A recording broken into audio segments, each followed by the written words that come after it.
producing so much, but due to certain conditions on the ground, as we say, do not favor them to sell the produce to the market. It could be lack of effective storage technologies, where we are looking at, for example, a horticultural farmer in Muranga producing French beans, and because of the sensitivity of that product, they are not able to sell to the market due to them not accessing the necessary technologies that are needed to extend the shelf life of these perishable goods.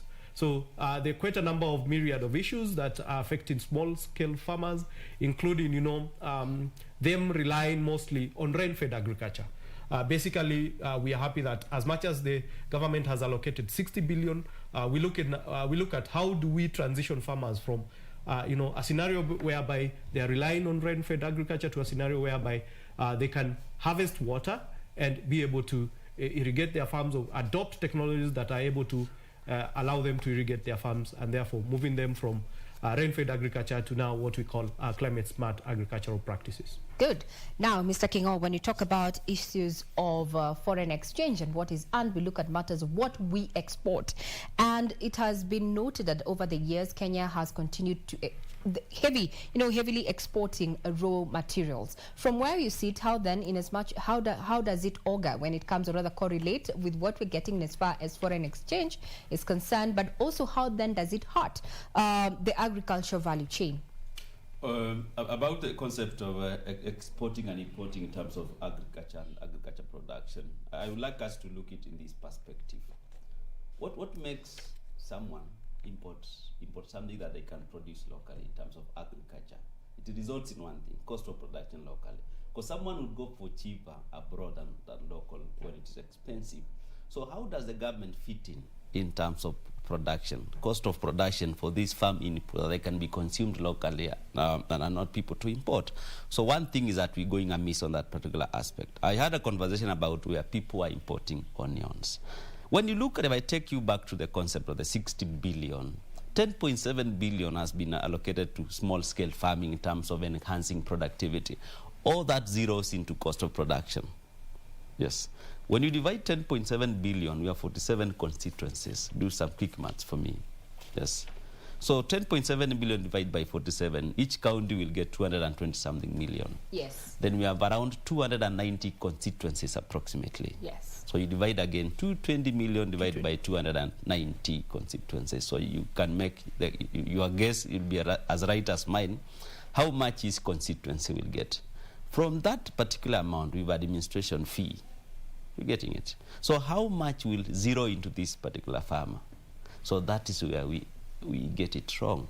So when it comes in terms of cost of products that we don't import, where does the government come in? Quality of seed that we get. And number one first, what do we plant? Where it come from? It needs a lot of some research work. We said 3% of that particular budget that we've been allocated can be used for research in terms of identifying which is the best crop that can be planted in this particular area. So number one, we get it wrong there as farmers. We plant the right thing, the wrong place. Mm-hmm. So we get it wrong at planting. So the seed that we get, they might not be quality of seed because they are not based on research. So we get it wrong on what we plant. The production process in terms of farm inputs, we still traditionals. The number of jembes that have been purchased, of course, they are more than the tractors that you can't. Yes. So the process of production is also poor, and the quality is poor. You will have a product that is even cheaper in this economy, but it cannot sustain even a village. So what do? People will go outside because they want to get economies of scale. So it's about the government to focus in the chain of production of agriculture. How much do we allocate in each and particular section? Then we work it reverse way. Let us work from the farmer. We have 10 billion. How much has been put on seed? Put administration aside. That way we will be having a conversation of improving agricultural farming. Because the amount might look as big when you talk about aggregate, but when you distribute it, you zero it into each particular section, then it gets real and nothing has been put. In that small scale farming, remove fish farming. Because if you talk about fish farming, a fish pond would be expensive than that will sit on square meter size of land compared to 5 acres of land that you're doing maize, for example. So when you talk about those expensive agricultural sector. So we realize the budget is not material and does not give us anything. So the agriculture that was triggered during the colonial period, the school of thought of farming that we have since colonial period are the same method that are bringing 34%. Then what prevents any other business person to go and get these products from abroad if they are cheaper? I'll just give you an example. Look at Liberia. 68% of the West African economy is contributed by Liberia. Liberia economy is based on agriculture. When you move to Ghana, Ghana is the fastest growing economy in Africa, yes, and even the world. Look at the strategy that they have tried to employ on agriculture. They have put them on ground. Farmers come together. Which road we're doing French beans sustain people? Which road prevents us from taking our food, our French beans to the highway to send them to whoever is transporting to export or whatever? So they sit down and say, our government, based on the administrative framework, we need this road done so that we can transport this product to whoever they aggregated. You get the concept. So it is village-based strategies. That's where they are able to move. But when you read 10 billion to spread it, each it's around 1 million per constituency. So if we read constituency-wise, then you know what you're talking about. A drop in the ocean. I like what you're saying. Village strategies. Village strategies. Victor, now, those areas have already...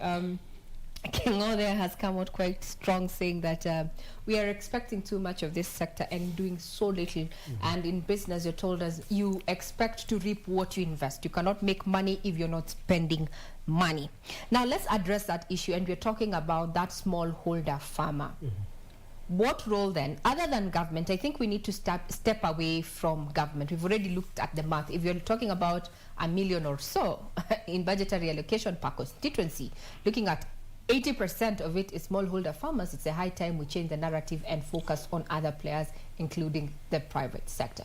Representing the private sector, Victor, how then do we help? What role is the private sector playing to ensure that, you know, the farmer gets the adequate support, or rather necessary support, to actually make a living from farming? Thanks, Regina. And I think from the private sector side, as much as we know government plays a facilitative role, there's an increasing call to ensure that private sector also facilitates some of these small-scale holder farmers. And we are looking at scenarios whereby basically private sector able to reach out to small-scale farmers, and we know some of these farmers in Kenya are not able to access quite a number of inputs that they rely on. So we are looking at a case whereby now private sector is innovating, is coming up with solutions for private for these small-scale holder farmers.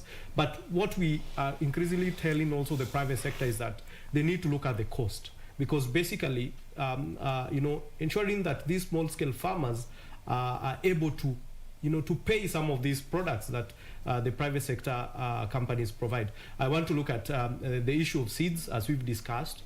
Of course, there's the issue of whereby, of recent past, we've had of farmers cry that they've been sold to fake seeds in the market. They're buying fake seeds in the market. So what are the implications of such? So looking at also private sector coming together and being able to address some of the challenges that the small-scale farmer is facing on the ground.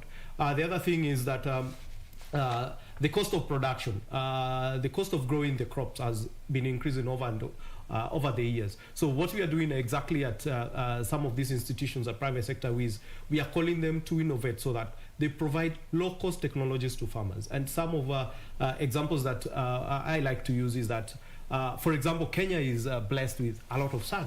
But at the end of the day, you find most of the farmers in some of these regions are using diesel-fired, water pumps or diesel-run water pumps. So what we call to private sector is to innovate solutions that are able to, provide climate-smart agriculture technologies. For example, in the recent case, when you go to these agricultural shows that are, in the counties, we see a lot of private sector coming up with innovative products on solar water pumping, for example. Recently, I was talking to a gentleman who's providing cold storage solutions to to farmers in Murang'a and Embu who grow avocado, and they are able actually to extend the shelf life of this product to up to 21 days. So basically within those 21 days, this farmer is able to go into the markets, look for market for his product, knowing that at the back of his mind that his product, wherever it is stored, it is safe and will be good for consumption by human beings. The other thing that we call on to the private sector is to collaborate with government, and we've seen public-private partnerships working well with government. For example, we've seen in the past whereby the government is working with private sector to grow maize in some sections of this Kenya, so that we increasingly improve our bread basket in terms of, we know most of Kenyans like their ugali, so looking at how do we have this product rather than relying on our neighbors to import. Majority of the private sector business people have been importing maize from Uganda, from Tanzania. So looking at how do we take care of the issues. The other thing that before you get to the other thing, you've mentioned two things that I wanted to bring your attention and rope in Mr. Kingo into is the issue of these subsidies programs. We've seen millions and billions put into this to just subsidize either it's the seeds or the fertilizer and such. Has it met its objectives? Because we've had this subsidized fertilizer for the longest time, as well as seeds. Mr. Kingo, has it had its desired effect? Well, of course I'll say no, and this would be the reason. And when I pose a challenge to the budget process, then I have to pose a solution for the same. So when you talk about subsidy and all that, the concept is that you subsidize maize seedlings, right? Then, as I said earlier, I take this, where I come from, of course, with some issues with rains and constant. Yes. So I take this maize and go and plant in my area. So I should have done cassava instead of maize. So it is subsidized, but it is targeting who? So that is good question. Yes. Before you even address who, I also want to throw some spanner into the works. You have mentioned that we lack the adequate research, to guide a majority of farmers what to grow in what climate and in what soil, because we also need to study soil. Then what is the role of research institutes that we have, one of them being like CARI? Are they failing in their mandate, or is there still lack of information trickling down? Before we get back to the issue of why they have failed, or rather these subsidy programs have failed. So another reason why they might have failed, and of course they have not seen the light of life in terms of their objective. Where do you have an agriculture, call them extension officer, right? That we can access district-wise. Sorry to mention the old framework, but we cannot have a research officer that you can access in that administrative function. So you're getting it where we are getting in terms of research before we plant. So the extension research officer should be able to know the number of farmers in their area, discuss with them and understand their soil, that soil science, and even water availability and all that. Then after he's done, he or she is done with that session, then the extension officer for agriculture comes in. Then now with their own framework. Now this is a seed, this is a soil that I got from the soil expert. Now this is a seedling that you buy to plant here. I want to give you an historical issue. Sometimes back, when the rain has started, then the headmasters and principals would announce to the pupils, when you go home, tell your parents, it is going to rain in 2 weeks. So they should go to these particular specified shops and buy these seedlings. They are the best for this area because these are short or long rains. You understand? The framework is making sense. It is communicating with the user. So we do our research, then distribute the seeds. We give even to shopkeepers who don't understand the whole concept, and they are sold all over. So it will not meet the objective. That's why we get Victor, it wrong. do you think we are doing the research and not giving information about what is adequately out there for where? Are we missing the point in that? I think in terms of research, we are doing the research, Regina, and we have quite a number of institutions in Kenya doing research on agriculture. Of course, the missing gap is the trickling of information from these research institutions to small-scale holder farmers. So basically, I think as Kenyans, we need to ask ourselves very tough questions when it comes to bridging the gap between the researchers and the end users. However, I want to say that indeed we have mechanisms that have worked before in the past, whereby local radios like KBC has quite a number of local radios that are able to communicate to farmers, translating that research into palatable information that can be absorbed by farmers, and the farmers being able to use that information to go to their farms and plow at the right time, looking at what kind of information is coming from the researchers, and being able now, at the end of the day, researchers being able to come to these farmers and tell them, now, this is how you've consumed our information. We expect results when it comes to harvest time. Did that happen? So in terms of breaking down the information to farmers is what now we need really to focus on as Kenyans. And I'm happy that mobile penetration in Kenya is really, really high. So we could use the mobile applications to reach out even to these farmers. Programs that have run even in mainstream media, I've seen quite a number of mainstream media running some of these programs that have been able to have outreach to the farmers. And of course, coupled by now what Bwana Kingo is calling them the field extension officers. These are the people who now, if a farmer needs to be interpreted for maybe certain research information, then this person is able to come to the farmer and interpret that information to the farmer, and the farmer is able to now apply the case on the ground. On a good day, let's work on a good day. We have the information, we have the inputs, we know where to buy them.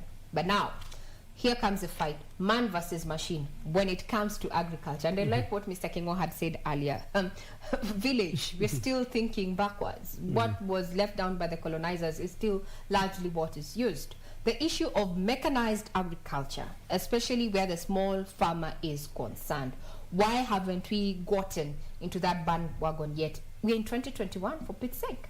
Kingo. So I just add on the concept where the 60 billion agriculture, we call it 100%. So 3% of that should be given to research and then automation of farming. All that if I'm not wrong, the last financial year was around 950 million for the nationwide in terms of automation of agriculture. Of course, it don't make sense, or should be that amount or close to that. So why are we still on the traditional setup?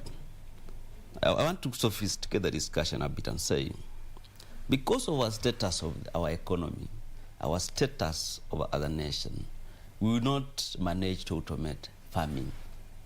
But we can utilize the resources that we have, the knowledge that we have, the land that we have. Because anyway, the average size of land, the average size of tenable land in this country is still small. Yes. 1 acre, 2 acres. So putting tractors running across, they'll demolish your houses. So it not be feasible. But I want to empower the farmer to make the decision on what they are able to do and use the technology, the smallest technology that they have. If, for example, you look into how this money can be channeled to these farmers, why is it possible for me to open a shop, then go into a bank and say I want a business loan? They're called micro, for example. I'll be able to get that loan. Or else if I not get, I'll be able to have a conversation with that banking officer. Yes, I need, and they will come and visit. Then my friends wants to do farming. Why is this person who wants to do farming not able to access credit? Even when you go into a banking hall, the availability of agricultural loans, they're not there. Good question. No, good. I get where you're going, and I also want to throw in somewhere there, in that school of thought, as we're thinking about that. Have we made agriculture bankable? Is agriculture, or rather what is farming, a business, or is it a by the way? Let me use a statement that was used very fondly in 2020 after we confirmed our first case of COVID-19. Yes. Watu wanarudi mashinani, maisha ya town imekuwa ngumu. Tunaenda kulima. We have taken kulima just as so by the way. By the way. Like when you're old and tired and retired, that's when you go back to the farm. And that, by the way, runs the economy. Unfortunately so. Yes. Bringing the issue of the youth. Yes. How many are going into farming right now? Exactly. So it is because the framework of farming, the government has not invested as much as possible.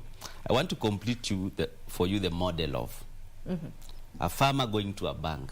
Yes. and getting these loans. So a business person will have, you put 10 people here who have loans in a bank, seven of them out of 10 will have business loans, but maybe 1 or 2 will be agricultural loans. Why? And these 7 are also farming, because they realize they cannot get money to fund their farming, so they opted something else. So when you go into a commercial bank, then you're able to get a loan. The bank will tell you, for example, it is too risky to fund David to farm in their own area, because we know this rain is not you cannot depend on that rain. Now the government comes in the risk framework of this farmer who has come to the bank. The risk is, for example, 10%. Government takes 7%. The government takes 7%. The bank takes 3%. So the government should be able to de-risk the farmer, so that the farmer can comfortably walk into any bank and get a loan to go and do farming. You understand? When you get this particular loan, the government has set a framework, should have set a framework. For example, if I get 10,000 to go and do farming, who are the people who come to appraise my farm? The research officer, the agricultural extension officer, and someone else from that, whoever is concerned in that case from the government. So they are able to tell the bank, this person is okay, go and give him or her 10 million. You understand? We have allocated this commercial bank this amount of money. In case our people default, we will be able to pay this percent. The other percent you can recover from whatever security they will have given you. So the ease of lending to farmers is provided to the commercial bank. Now when I get my 10 million, we come back to the conversation of sophisticated farming. You understand? When I get my 10,000, now I'm able to understand, how do I use the technology that I have in me to do the particular farming? I go and get drip irrigation, I get a tank, I put here. So I'm able to use the resources that I have and the knowledge that I have to do farming and make it easy. So the government is on one side. The financial institutions is on the other side. The farmer is midway.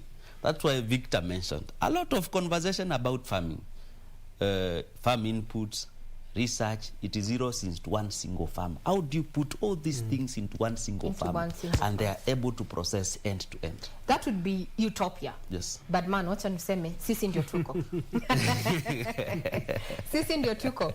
And farming looks so far off, especially in the digital, among the digital people, the tech savvy. Yes. And we'd want to look at, and I want to rope you in, Victor, the issue of tech savvy, or the adoption of climate smart agriculture, and how it is changing, the ecosystem in as far as agriculture is concerned. From where we speak, who are these who are taking up smart agriculture? Yes, who are they? Yeah, thanks, Regina.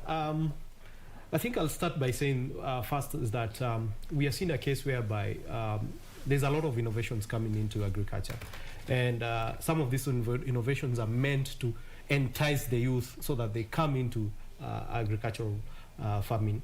And some of the technologies that are being promoted, as we have mentioned before, include technologies that will make farming friendly, but also make farming fun, as the youth say it. Basically, looking at how do we now ensure that as much as these people want to farm, how can they enjoy it, but at the same time looking at our food basket.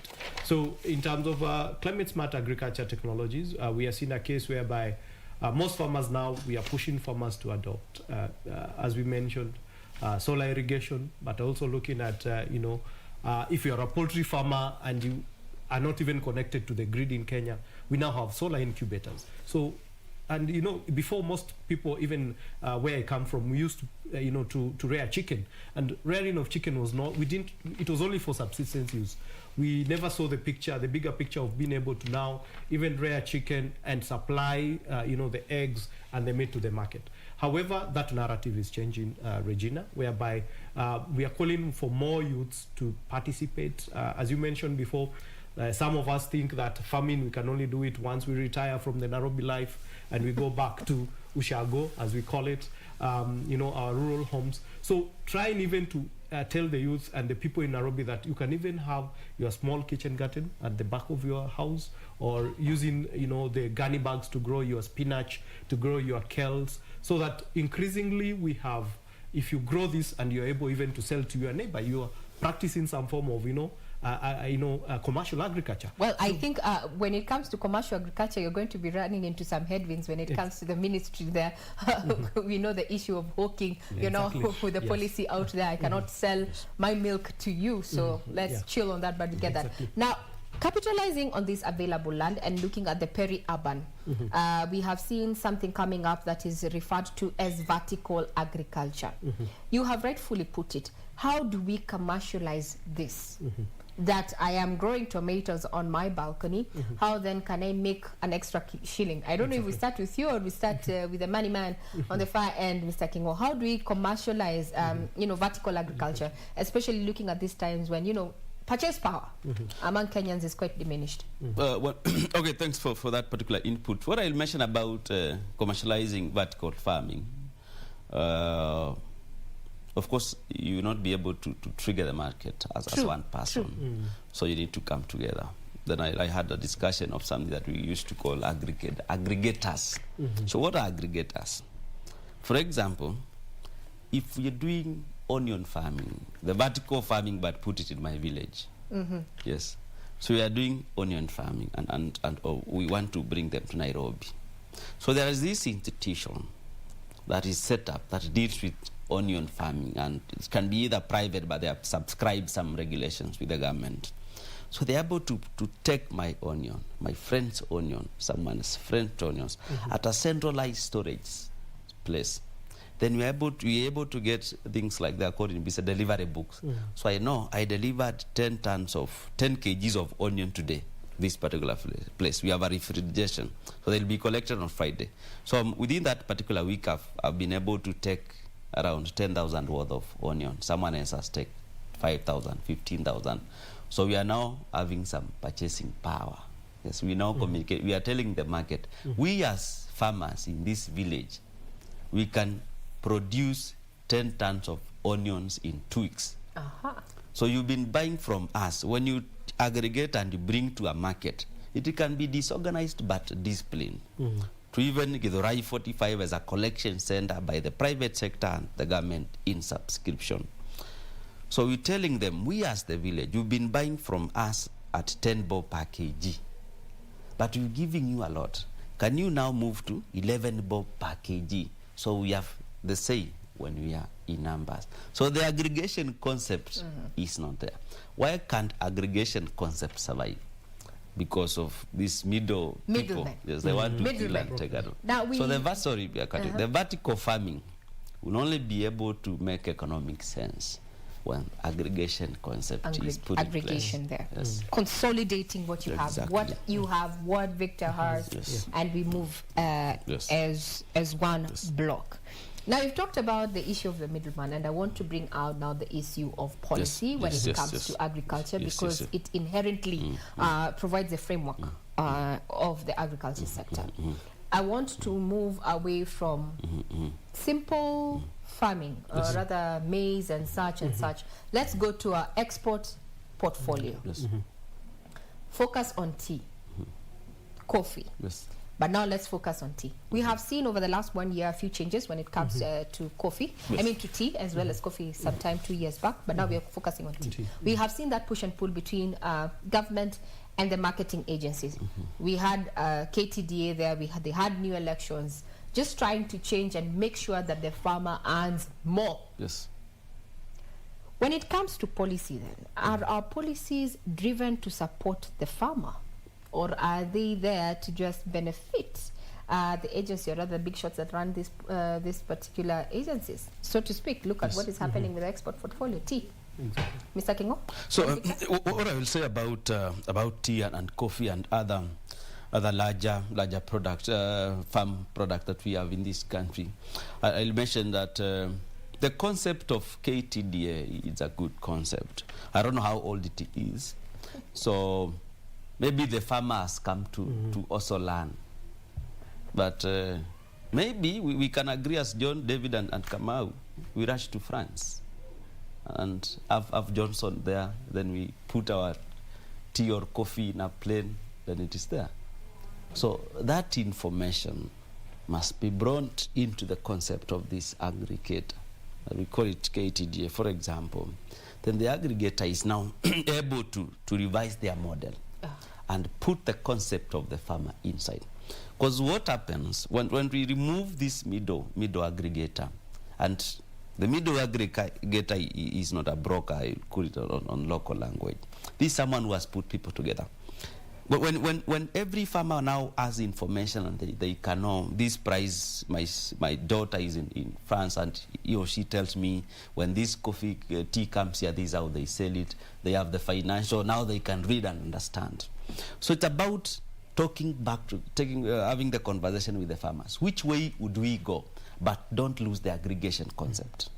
The moment I'm able, 10 people will facing the market, 10, 5 in terms of groups. We have a more bargaining power. Yes. So, but when you are put together, we are heavy. Because once we are separated, we cannot now control the market. Everybody is taking their own conversation. Victor, what do you have to say? Where the aggregator has for years been taking advantage of the farmer, especially the small-scale farmer. Do we need this aggregator? Kingo says we need him.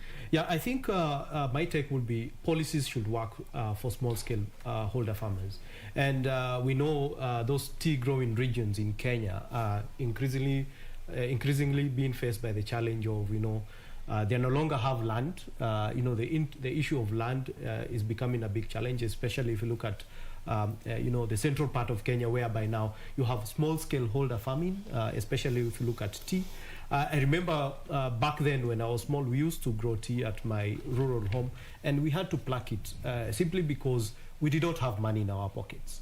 So I think as a government, and what the government of Kenya is trying to do is that they're coming up with policies, and these policies are meant to, to line the pockets of the small-scale holder farmers. And when you're talking about, looking at the various models that exist right now when it comes to the tea value chain, is that increasingly we tell the farmers now you can play a part when it comes to dictating even the cost of this product. And how do they do that? Is that by coming together and being able to run some of these tea factories that, be part of a wider association that runs the tea factory, and therefore they are able to control, the sale and all that comes into the tea value chain. So in summary, what the government is doing is that they are trying to push policies that at the same time that we have more bonuses for our tea farmers in Kenya. And as we all know, most of the tea that is grown in Kenya is sold in the export market.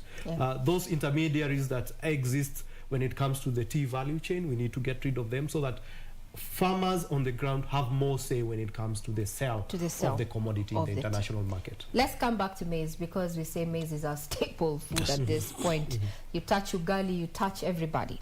But now in this particular fiscal paper, the budget that is was given, agriculture was given 3 billion to subsidize farm inputs, 1.5 billion for flour and horticulture farmers to access international markets, and maize or corn seeds were exempted from VAT to make them, or to make these seeds available to farmers. Was that a wise move? And how will this impact on our value chain when it comes to maize in particular? Yes, of course, it's a wise move because the cost of maize seeds has really grown over time. Because I'm a farmer and I know the cost of buying a 2 kg packet of quality seeds. So once the VAT is removed, of course, they are accessible and people are able to buy and plant quality seed. So if they package quality seed at a cheaper prices, of course, is a plus to that concept. Because maize farming, you not only need it for export, but even for consumption. For consumption. Yes. Victor, what's your take in regard to that particular, move? Yeah, I think it is coming at a point when it's late, but coming at a point when the government initially had promised even to reduce the cost of a 2 kg packet to less than 100 bob in Kenya. So I welcome that move so that farmers get good quality seeds that they can plant. Of course, some of these seeds are treated. So basically what that means is that a farmer can grow the seed and be assured that what I'm growing is what probably in 8 to 10 months is what I'll harvest. Because we've seen cases whereby farmers in North Rift are actually complaining of fake seeds. So basically exemption of VAT means then that that cost translates to the farmer. It's an extended cost in terms of reduction of the prices of the seeds to the farmers. Of course, I also want to say that it is coming at a point when Kenya is relying heavily on imported, maize. From our neighbors. So ensuring that farmers are able to counter that is a very wise move, because as Kenya, we do not have control of what a farmer in Tanzania will sell to us. So basically, when we empower our farmer here, it means that we will be in control, and our farmer you will be able to say that this is the much of inputs I've used to grow this 90 kg bag of maize. Therefore, I'll demand more from the government, and they're able to increase the livelihoods of these farmers in Kenya. You're talking about what we're growing, but now what we are getting out of it is, has Kenya come of age to fully adopt to GMOs? There's been a lot of conversation and debate, push and pull here. Have we come of age, Kingo? Yes, of course we've come of age unknowingly, let's say, because unknowingly. Yes, because the local farmer. What has got us there? Okay, these seedlings, we push them to farmers who really don't know what they plant and which type of seedlings. So by default, they're able to plant, and once they get into cycle, and the way we get seeds in the villages as farmers, this is how it happens. When you plant maize, for example, this season, so next season you don't buy seed again. So you pick the best out of that maize crop. So you plant them the next season. So if it was an entry of GMO, then now it's running maybe the second of that season. Then something else happens. We exchange these seedlings in the local setup, because availability of seedlings from the government or maybe from the private investors is not well. The implementation is to the ground. So we're able to exchange these seedlings across farmers. So if it was one farmer who had a GMO at a start, so by the end of 2 years, they might be planted in like 10 other counties. Yes. So we've been there unknowingly. Yes. Now, for those who know, adoption of GMO, how does it look on ground? Have our farmers fully embraced that, or are we still skeptic? I think it's a big issue, and academics will come with their own school of thoughts. Local farmers will come with their own school of thoughts. I will say that GMOs is actually the use of the GMO seeds in Kenya is still a big issue. We need to have policies that, as a country, that govern the use of such kind of genetically modified seeds.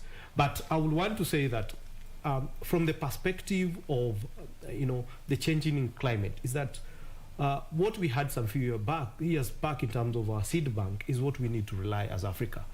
Basically because some of the seeds that we do have in Africa are really resilient to the changing climate. Yes. Hold it at that point. Okay, thank you. Now, we are on ground there with John Jacob Keria, who is covering an event there with Governor Alfred Mutua, who said that he would be riding on the commuter train from railways to pipeline. And we want to know from our reporter on ground, how has that particular ride been for the governor, and what does he have to say in regard to matters that have been continuing to make headlines when we talk about succession politics of 2022?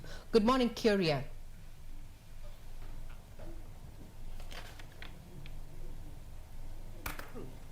Kenya imekuwa nchi ya watu saa zote kulipa kodi.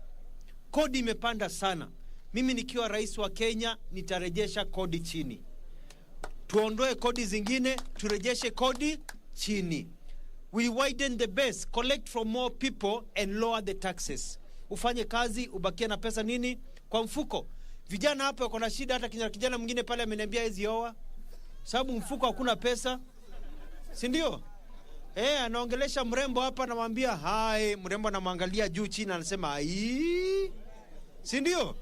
Mimi nataka vijana wakuwe na pesa kwa mfuko waweze kuoa. Swali lingine, huyu jamaa bodaboda hapa.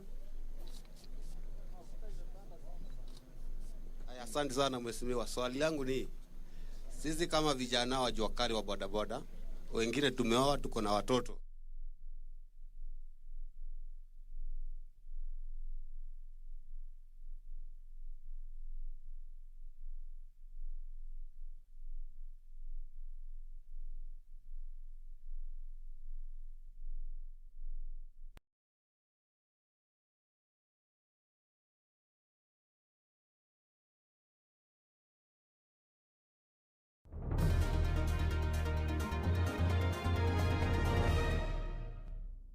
Live and exclusive on KBC Channel 1, your true sports partner.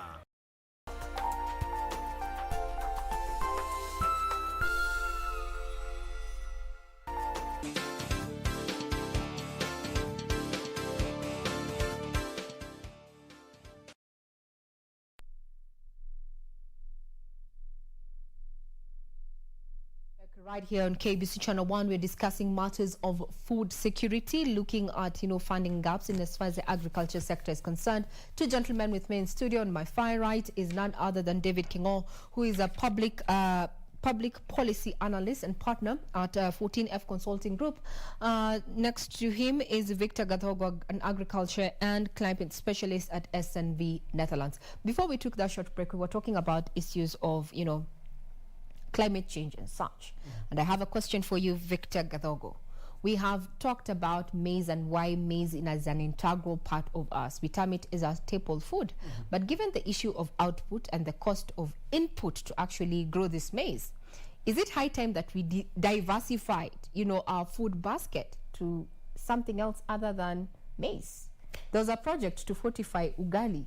I don't know where we are as far as government is concerned. Yeah, thanks, Regina. I think I'll start by providing more context on the issues that is affecting most of these farmers who are growing maize in Transmara, Uasin Gishu County, basically the North Rift.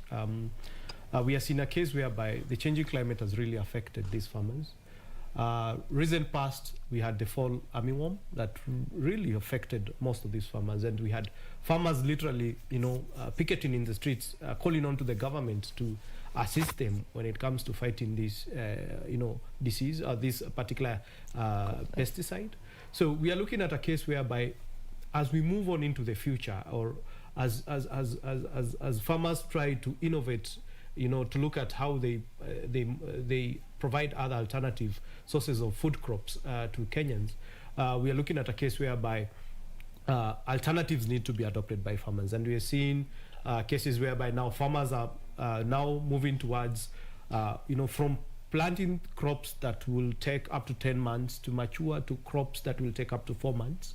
So we are looking at a case whereby potatoes being, as a source to provide starch, which is what we get from when we eat ugali. So looking at potato farming, but also telling farmers that indeed, as much as we try to give mwananchi the maize that they need to, the maize so that they get their ugali from that, is that they adopt farming technology, they adopt farming practices that will be resilient to some of these pesticides. So basically looking at, intercropping. Some farmers, this is something that actually we were being taught in 4K Club back then when I was in school. Intercropping as a mechanism, to safeguard yourself. When one crop fails, then you have this crop to rely on. Yeah. So basically those are the conversations that are happening with farmers, but also looking at how best farmers can go back to the days when we had a lot of maize in the country. Now, moving away, before we digress from matters, maize, Mahindi is here to stay. Touch ugali, you've touched us. We are up on the road. We are up in arms. Mr. Kingo, we had a project that is almost becoming a white elephant, if not pink for that matter. And this is the Galana Kulalu project. What was your take in regard to the budgetary allocation this financial year? It seems that it did not get anything. So what does it mean for the billions that was sunk into this particular project? Kingo. Yes, I tend to think in terms of framework. the project is still good. The model is still good and is still viable, because if one person can grow farmers maize, for example, in a certain place, why is it difficult for government to put resources and grow maize? So the framework is good, the model is still good, the model is still viable. Maybe operational issues that have faced the project, and that's why it's not able to pick up as expected the number. I've not seen any budget allocation for the same, but unless it's going to be a subset of the agriculture budget that we've not been told. So, but basically the model is good, and it's a nice project. If focus is still given to it before we lose everything, then it will be feasible. Then there are many structures that it can be done. For example, with the National Youth Service structure, they can be put into push and see the output of the same. But it's really a good model that can be followed, and it zeroes in even into other farmers that are out here. Because, for example, you had a discussion about climate change. Climate change will bring something in terms of the amount of output that you have, for example, it's reduced. And remember, the inflation has come in as well. So the purchasing power of the 10,000 that you produce from that farm has been reduced because of inflation. So if projects like Galana Kulalu are able to come in, reduce the cost of maize flour, for example, in the shop. So you are 10K that was buying a number of maize flour for a year to feed your children will be able still to purchase the same number of maize flours over that particular duration, because the price have been subsidized. And what subsidizes that? The main that we come from a major government project and the food production basket in the country. So when they are frustrated, of course, the cost of maize flour, for example, will still go high. So the purchasing power of your 10-acre keeps on reducing. Yes. Very well put. Now, in this particular financial year, we have livestock farming allocated 6.6 billion shillings. That is a number we're talking about. But now we have also seen the government really work at reviving the Kenya Meat Commission. Kingo, let's start off from you before we finish off with Victor. What does this mean then for the livestock farming value chain? Yes, of course, it's a good concept, and it's a more or less the concept of aggregator. So we are able to keep our bulls and take to Kenya Meat Commission. So it's a good concept. So once it comes back, as we've seen the president trying to push, that's exactly a good model. Then we'll realize sometimes when it's during drought period and these stands dry and these animals are dying, they're able to be brought. The government buys and bring them to Kenya Meat Commission. They are sold. It's good meat stored outside. So it's a good model. Yes. From your take, do you think it will provide the impetus to just grow even the leather industry as a byproduct of, the beef and such? Yes, and I've seen some around 350 million, for I'm not sure, that are allocated to a leather in Kenania, the river somewhere. Yes. So it's the same model. So we call it multiplier concept. You do Kenya Meat Commission. Where do you take the skin? So you have a leather industry on board. So it's a good concept, and it might even bring many other businesses around the whole value chain. Yes. Now, looking at the livestock farming away from matters of KMCs, and now the issue of even hybrid animals that are making way, especially dairy animals that are making way into our local market. From where you sit, then, is this a long-term trend, and what is actually influencing this? Yeah, I think it is a long-term trend, and I'm happy to actually note that the government is now paying attention to livestock farming, particularly before I come to your question, looking at allocations of almost 200 million to livestock insurance. As we know, most of the livestock that we rely for beef, the goats, the sheep, and all manner of cattle that is kept in the north, they're really ravaged by drought. So being able to come up with mechanisms that will allow this farmer to fall back when it comes to matters of drought, when their herds die due to drought or their lack of pasture for that matter. So basically looking at that is a good call, is a good thing by the government. Of course, going back to your question, looking at the dairy cattle that are coming in, we need to pursue other breeds that, of course, are high yielding in terms of milk, because milk is something that most small-scale farmers rely on, keeping 2 to 3 herds of cattle to either use that milk to feed it to their children or use it at their homes or basically sell it to the market. And we are seeing a case whereby in Kenya, the milk sector is really growing. A lot of investments are coming into the milk sector. Therefore, we need to match that investment with production of milk. So it's a good thing that we are having a number of breeds coming into being given to Kenya. And the county governments are also actually doing a wonderful job. Some of the county governments we've read in the papers, they're providing, they're coming with programs where they're giving household 1 or 2, herds of cattle for milk production is a good thing. And I think I welcome that. And let's see, the future is looking good for milk farmers. But at the same time, what we call for the government is not forget farmers who keep livestock in the north because of the situation they are in.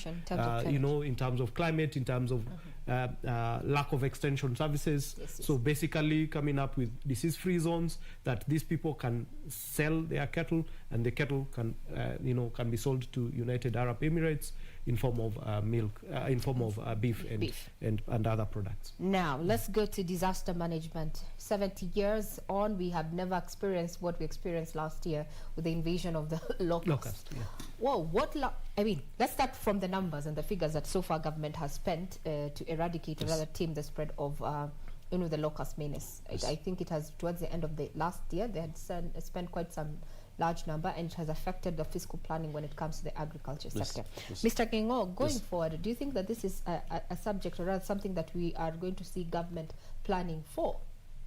Yes, of course, we need some, based on what happens, because we need some like contingent fund or some provision in the agriculture setup that is best, that can be able to get that for that. Then anyway, we have the Ministry of Devolution and Planning and Strategy that's able to deal, a department that's able to deal with that, because even if we're seeing drought, it's going to be also an issue, locust and drought. So maybe to increase the allocation that we do in the Ministry of Devolution to take those disasters and ensure that we bring everything to space after it has happened. So whatever we've seen on allocation of locust fight, of course, the objective, and the thing is to understand why are they coming and do a lot of background research about, so that we can able to address the root cause. Because you might fight them here with a lot of presidents, everything, but they come again. So how long will we keep on doing that? So we need to have preventive actions, not corrective for that matter, so that we ensure we are able to sort it once and for all. In the event that it ever happens again, because that was an occurrence that took us by storm. 70 years, we've never recorded something like that. Victor, so far we've had that Ministry of Agriculture coming and saying that our food basket is intact, that we should not worry, that we have more than enough reserve for food. Given that we have been dealing with the locust menace that has really, it has hit our highlands, that's where we grow most of our crops. From the ground, impact, was it too much, or have we recovered? I think we are slowly recovering.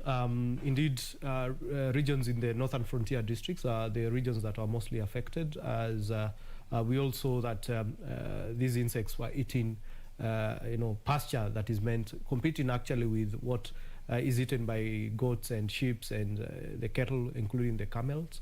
So we are slowly recovering, but as Kingo rightly put it, coming up with solutions that are able to predict early enough, so that we have stopgap measures, prediction mechanism. And I was happy to see that the government really worked with IGAD when it comes to coming up with modeling or predictions of where these locusts will be at what time, so that working with other partners like the development partners, they were able to really move fast, spray some of these the larvae that the eggs and the larvae that the locusts were laying, and looking at how do we work well with the farmers on the ground.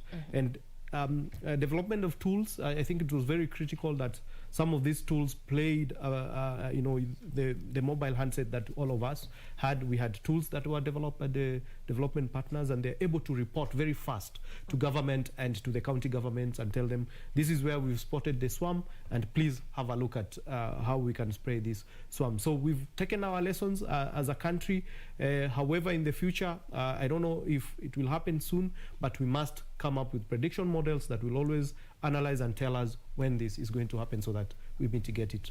Be a fast. step ahead, preventive and not corrective when it comes to disasters. One such as what we have experienced is the Locust menace. Now we have our production, we have our harvest is there. How do we address post-harvest losses? Because we are losing a lot of our product out there. We start off with Victor, then. Okay, thanks, Regina. Post-harvest losses has been a big issue, especially in Kenya for perishable products. And we've seen some of the farmers crying on live TV that they have harvested so much, but so much of the products that they have is rotting at their farms. So addressing post-harvest losses calls for innovating of ways to address this. And as I'd mentioned initially in my opening statements, is that technologies are now coming that are able to address post-harvest losses. Such technologies are run on solar.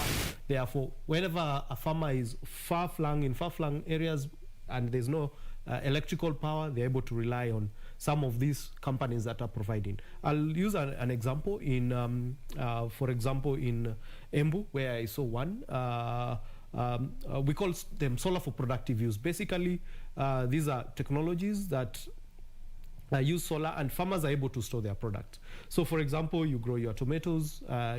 Once you harvest your tomatoes, they cannot even do more than a month when you have them in your store. So, basically, they are cold storage solutions that are able to address post-harvest. It's a big thing, with almost 30% of what farmers are harvesting in their farms going to waste. So, looking at critical policies, and I'm happy to say so at this moment, we've been working with county governments to address some of the issues.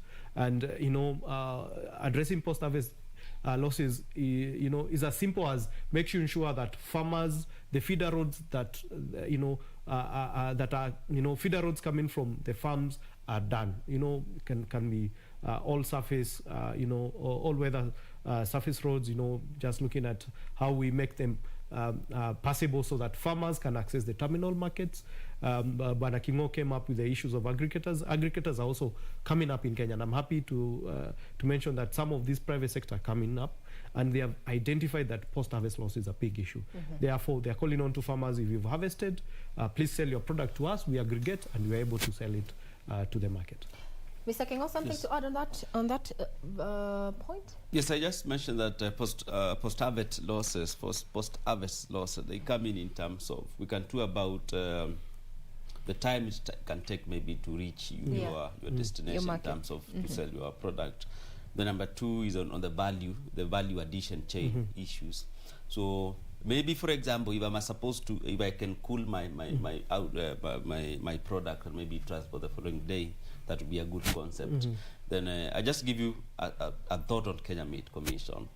If, for example, meat can be slaughtered, for example, in Garissa, then we have a coolant system there, a coolant plant that is owned by Kenya Meat Commission and the Locust. They have come together and private-public partnership program. So they're able to store their meat there once, process and export direct to the market. So that way, Kenya Meat Commission is able to access markets that are even far off from its center. So the concept of aggregators still reduces those losses, because they are concerned in terms of, these are our nature of product that we're buying from the farmers. How do they reach to us without these losses? Because we look at, if the GDP by agriculture is 34%, that means it should be almost 50%. The 14% is lost by post-harvest losses and even loss in the farm. So the government coming to those concepts can really cushion these particular losses, and whether it is a plus to the economy. Yes. Now, we have now, what is holding back the agriculture sector from, really doing value addition? Because that is where the money lies. We know where the money lies, but we have been struggling. I know you mentioned the issue of cost of production, but other than that, then what can we do to ensure that we rake in these monies that are coming in? Because look at our tea, for example. When it comes back here, we can't even afford to get it off the shelf. But yet we are selling it off for peanuts, and some of it even gets diluted or rather mixed up with another brand out there and resold to us. Value addition in the agriculture sector. I think value addition in the agriculture sector, I think of it in this way, because a heavy investment that the government needs to do. Then I give you a model that we used to call it, we could call quick win projects. Where, for example, the government said, we'll put centers of excellence in terms of school in each constituency. Look at that particular framework. So the quality of education was enhanced by having one center of excellence in each particular district or consistency for that case.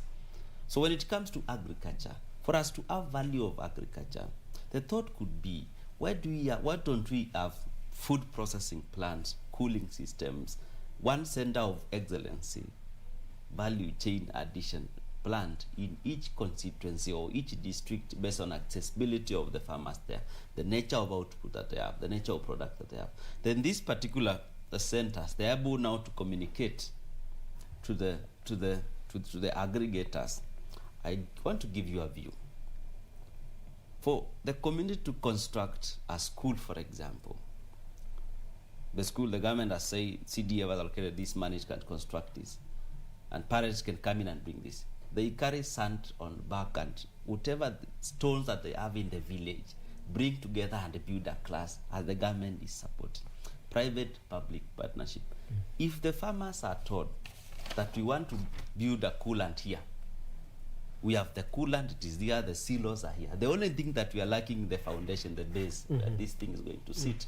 I'm sure if community is put together and told, this thing is 100,000, but you don't even need the money. Volunteer farmers, bring sand, bring whatever we're going to construct. That concept is going to solve the issue of value addition once and for all. Public and private partnership, where the village, and remember you started initially, the village development concept. In Ghana they are called VIPs. So if you have the VIP concept of Ghana in Kenya and in the rest of Africa, then this value addition and post-harvest losses, they are going to be sorted once and for all. Because why do we fight, for example, why is it believed that we can have an Harambe to renovate a classroom, for example, or even build a church for that matter, or a mosque forever for that matter, but we cannot have an Harambe or people come together to contribute money to buy a silo where we can put our maize and wait, or onions, give them time to dry it before we sell.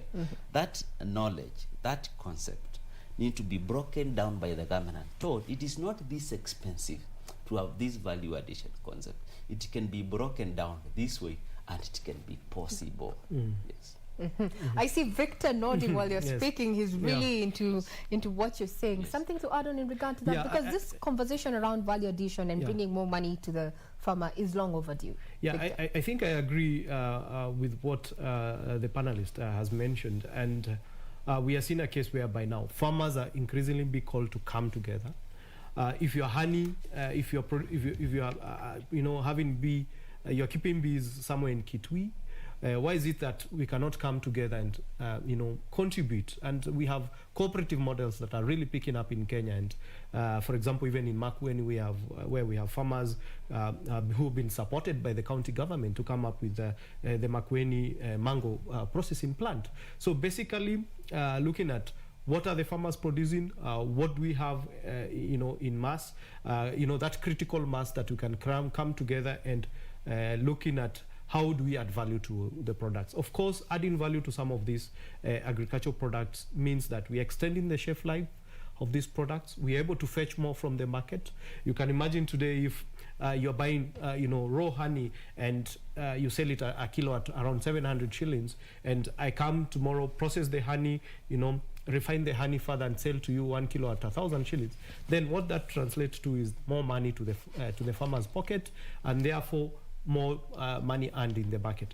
Of course, basically looking at other product agricultural value chains, looking at, for example, the perishable product is something that we actually train farmers to come together so that they can add value to the products that they produce. For example, the French beans, rather than you picking your French beans and selling them to the market as the seeds, the seed and the pond, you'd rather blanch them. Blanching basically meaning you heat them up, put them in a bottle, and you seal it and sell it to the Kenyan market or to the international market. And what that, as I mentioned earlier, it means that farmers will be able to fetch more prices from the market, at the same time improve their livelihoods.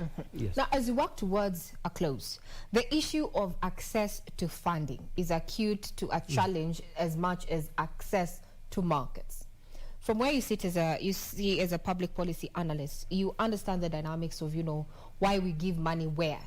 So from a farmer who is watching at home and they're thinking, how do I benefit from these monies that are being given by the government? I know it's 220 against 290 constituencies, but I want to be that one who benefits from that. How would you advise them to go about it?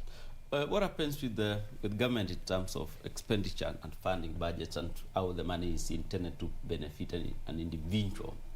Government does incentives. They create incentives and an environment for people to do business. So it might not be a direct effect where I would get 10,000 to go and do this. So, but the government will create incentives. So you will realize that when you want to start, for example, it's the rain season and you want to farm.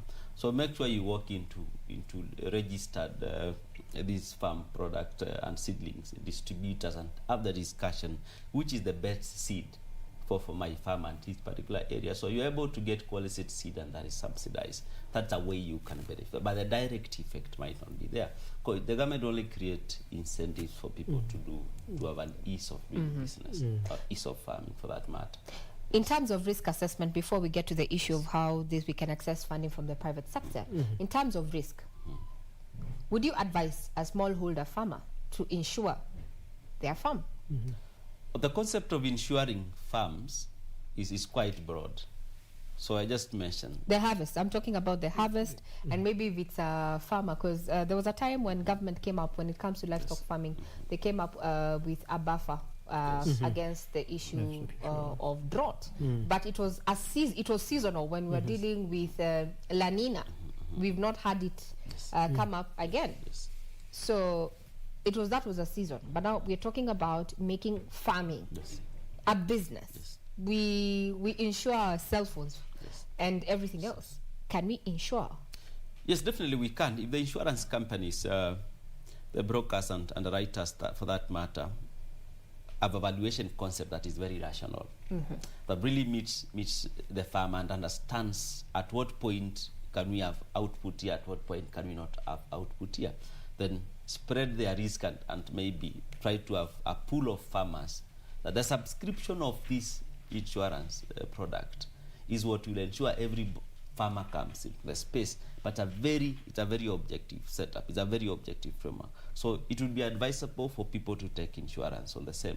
But then, I'll just give you a challenge. I have people who do this the milk and cattle hybrid farming.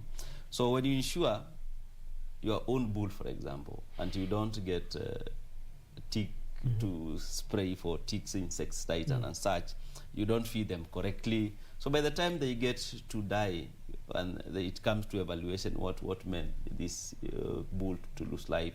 So the reasons cannot be justified why you need to be paid. So there is a lot of framework in between. But maybe the insurance sector, the product owners and the farmers coming together and a lot of research, it's a good product. Yes. How do I access this particular funding from the private sector if I am a smallholder farmer who really needs, because we all know farming is capital intensive? Exactly. Yeah. Private sector is coming with solutions, finance solutions or finance products that private sector being targeted. Farmers are being targeted for. We have micro MFIs, or what we call micro and finance institutions, that are coming with products that are targeting farmers. Just to tell you, banks like Faulu Kenya have been working with women farmers, to advance to them credit, and therefore, after they have engaged with the farming practices, they're able to pay back. And the credit does not only cover on farming, but also include inputs. So it could be seeds, going into farming. It could be fertilizer. It could be even technologies that they are using to farm. So private sector plays an important role when it comes to accessing the finance gap that we do have in Kenya, including other private sector companies that are in the agricultural value chain. For example, the likes of companies that provide mechanized equipment for farming. So I'll want to give examples of those companies that sell the tractors. They have arrangements with the local banks that if you want a tractor, you can deposit maybe 5% and 95% being financed by by the bank. But looking at that in terms of the agricultural inputs, there's the other angle of now financing, coming up with partnerships with county governments. And we've seen just recently, like, for example, like Kipia County, where they were given a AA credit of, in terms of attracting finance from other institutions. And as we all know, some of these counties are really our bread baskets. So we are looking at a case whereby now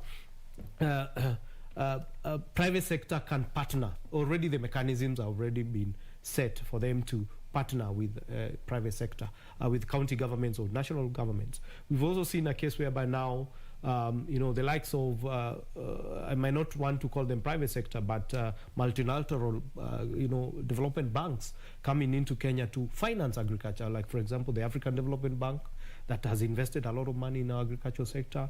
And, when we talk about agriculture, it may not per se mean investment into crop farming or livestock farming, but also support infrastructure that looks into agriculture. So basically, the market is conducive in Kenya, and we've seen a lot of players having that, interest and the willingness to work with the national government and the county governments. Mr. Kingo, would the launch of an agricultural bond be far-fetched? In fact, I was thinking about that. And, so we did telepathy. Yes. So tell us, yes. is it too far-fetched? No, it's a very good concept because that's what called de-risking farmers. Because if the money is placed through commercial banks, that we say, the commercial banks are able to share the risk. The government, through the bonds, takes like 50% of the risk. 50% of the risk is owned by the commercial banks. Then people are able to borrow. That concept is very okay. It's very material. And that's why we said the conversation of trying to create incentives, how do we have tractors running around the villages farming for this and this? Why don't you give these farmers money? Because my farm is small. I don't want tractor. I just want a few labor here and there, then get some a tank, drip irrigation, and I'm able to move. Why don't you give me 20,000 as a person? So where do I get this 20,000? So I go to a commercial bank, and that particular agriculture product is available. Then the bank and the Ministry of Agriculture, for example, and the institution, if it is Agriculture Finance Corporation, that are mandated to evaluate this particular farmer. Now they're able to see who is the viable farmer and who is not the viable farmer. Who can we give money, who can we not give, based on analysis and evaluation of these particular people. So that way money is going to be objectively channeled. That's why the concept of, the thought is, how can I get some money in my pocket from the government? Then it is not possible. But now the plan B of a bond through commercial bank to agriculture product, you are able to put money into your pocket. However, you pay back at a reasonable interest rate because the risk is shared. So you're able to move. All the concept of insurance are consolidated there. The loan is also insured. Your farm is also insured. But it is at a very cheaper cost. Yes, that's the future of agriculture farming and enhancing agriculture. That's where we want to go. Exactly. Now, as we have said this over and over again, and it is quite repetitive, but when we get on ground, does Kenya pride itself as an agriculture-driven economy? Let's start off with you, Victor. Is it kwa ground? I'm a bit different. Yeah, I think Kenya, for the fact that agriculture contributes highly to our GDP. Yes, we pride ourselves as being an agricultural nation. However, we have to be alive to the fact that our neighbors are also competing with us, and they are, as highlighted by my fellow panelists, is that there are other models that are coming up that we need to embrace them as farmers. Basically looking at how do we transition our agricultural practices to what now, you mentioned vertical farming, we've seen countries in the first world farming even in abandoned buildings simply because they don't even have the land. While Kenya, here back home, we have huge tracts of land that we can, with adoption of modern technologies, that we can transform them to agricultural land. And we mentioned about the Galana Kulalu project, whereby basically it was an arid land. Now we are looking at how do we irrigate this land and coming up with solutions that will ensure that we have enough for the country. I think also we pride ourselves as small-scale farmers, and as we all know, most of regions in Kenya now, we have land fragmentations, and land fragmentations are led to the shrinking of the available land that we can farm, the acreage that we can farm. So we have to adopt to smart technologies, drip irrigation, We no longer, I see nowadays even farmers can no longer rely on the weather patterns here in Kenya to predict when they want to grow, when they'll harvest. So we need also to come up with solutions or technologies that will increasingly inform our farmers, so that at the end of the day, we can say that we have a climate smart agriculture in Kenya, but at the same time looking at global ambitions when it comes to emissions. For example, we do not want to use tractors that are using diesel, and we emit so much. So what are the alternatives that can be provided to small scale farmers? What are the alternatives can large scale farmers can adopt? And how do we move the masses towards accepting what we grow, rather than, there's that notion when you see an apple that is grown in South Africa, you'll want to go for that apple because it looks really nice, it tastes good, but we have to ask ourselves, how do we capacity build our farmers such that they also produce high quality products? It could be organic products that will have less impact to our health and less impacts to the environment, but at the same time they're able to fetch premium prices for their products. Now, Mr. Kingo, does the policy, or rather what we find as our Kenyan policy, indeed support this line that we are an agriculture-driven economy? I know what the GDP talks about, yes, but does the policy commensurate what we expect from this sector? The question is, does the policy pay back agriculture for placing the money on the table? Does it? So you bring the money on the table, but you're not involved in the discussion. So the concept is that the way an economy develops, there are different parameters. And how do we find ourselves where we are now? So the first concept is production. The age of production. If it is agriculture, the government is able to invest heavily in agriculture. It is for sophisticated, and production is on high level, and output is wow. So that particular stage, we close out on agriculture. After that, we move, for example, to infrastructural development. Even though the agriculture comes in the concept of infrastructural development, but it's not as heavy as when the agriculture investment itself and other production sectors of the economy. Then we move to have infrastructure. Then after that, we move to the sophisticated economies where people consume flowers, entertainment, and such. So what has happened with most African nations or developing economies? We both found ourselves in the first phase and the second phase. We want to grow agriculture, we want to grow infrastructure. However, infrastructure, of course, will be more expensive than agriculture to invest. So that's where we found ourselves with that confusion. So we're proud, but the setup of the agriculture, the age of economy, it's not able to give us those privileges to invest heavily in agriculture. So it will derail back for some time, but it will catch up with the model of the economy. Yes.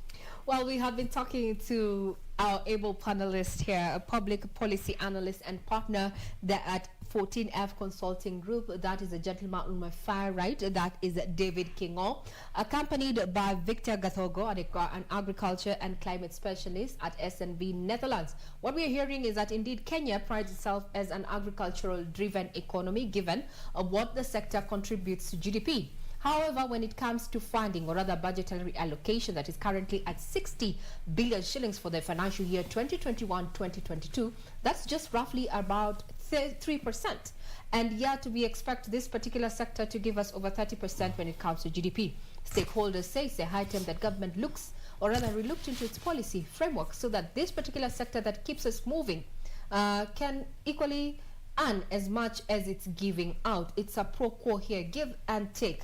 And we say matters of food security and nutrition, a healthy nation is a wealthy nation. I've been your host, Regina Manyara, paving way, or rather giving way to my colleague, Nancy Okware, to come in with the Kiswahili version and a Tam Rini to just bring you up to speed on those stories that we have been covering for you as the news desk. So do keep it right here. Keep watching KBC Channel 1.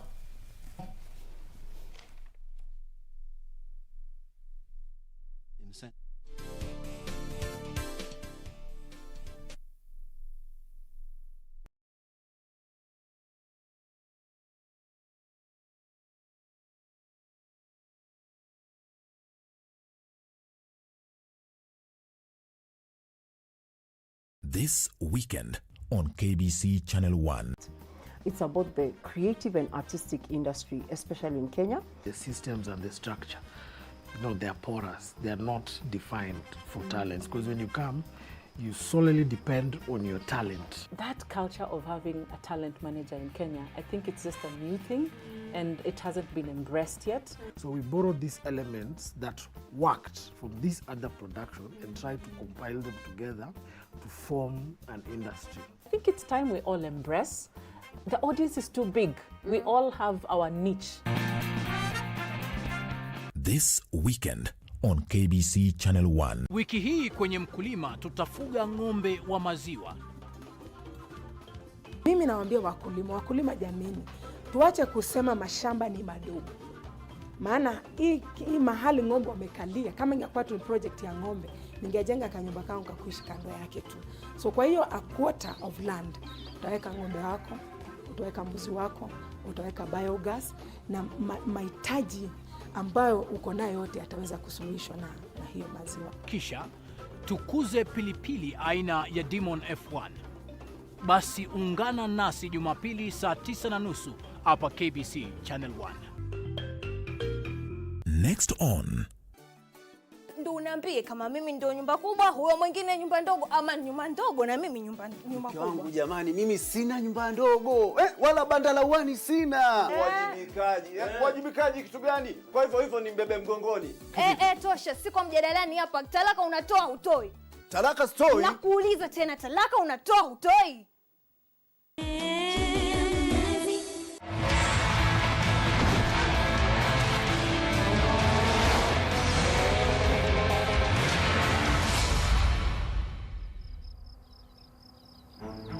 Hola. It's good to be back. The WRC has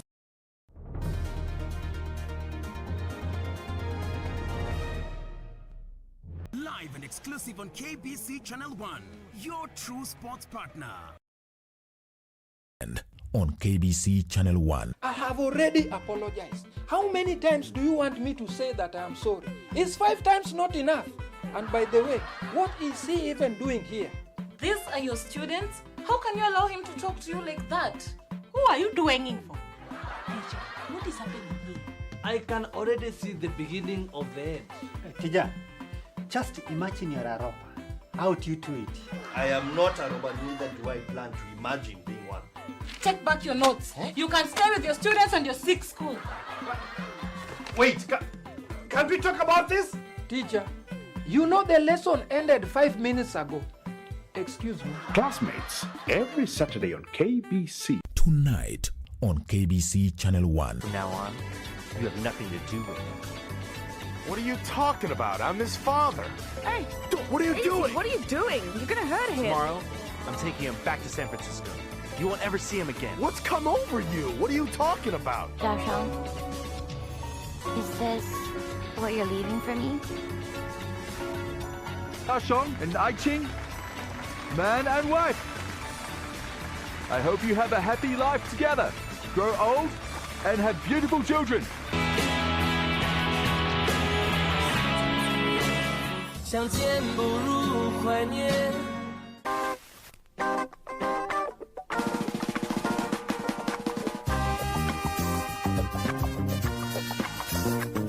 Unichukulie kwa mfano ndani ya matatu.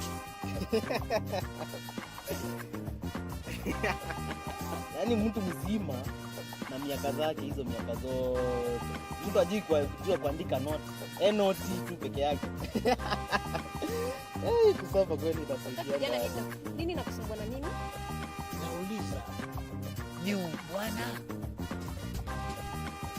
There. It's all okay. Mama Angel. Don't you dare. Haya, kwani ni vita? Nini wewe? Yaani wataka kumpiga. Huwezi mpiga mpige nini? This weekend on KBC Channel 1. God will make a way where it seems to be no way. Everywhere you go, you follow. I wanna sing for your glory. We have been friends together from the first day we met in class. I'm going to teach you how to make a fruit salad. You know me. You like me.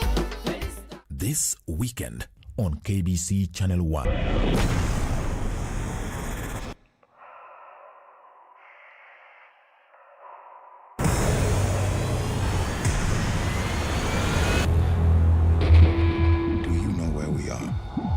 No, sir.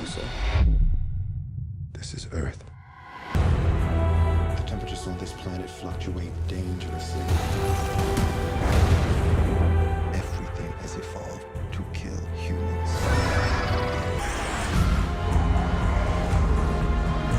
We must abort this mission.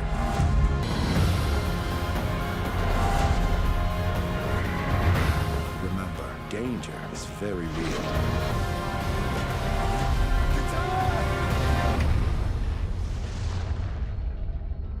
Next on. Sasa tumemsua watu watatu.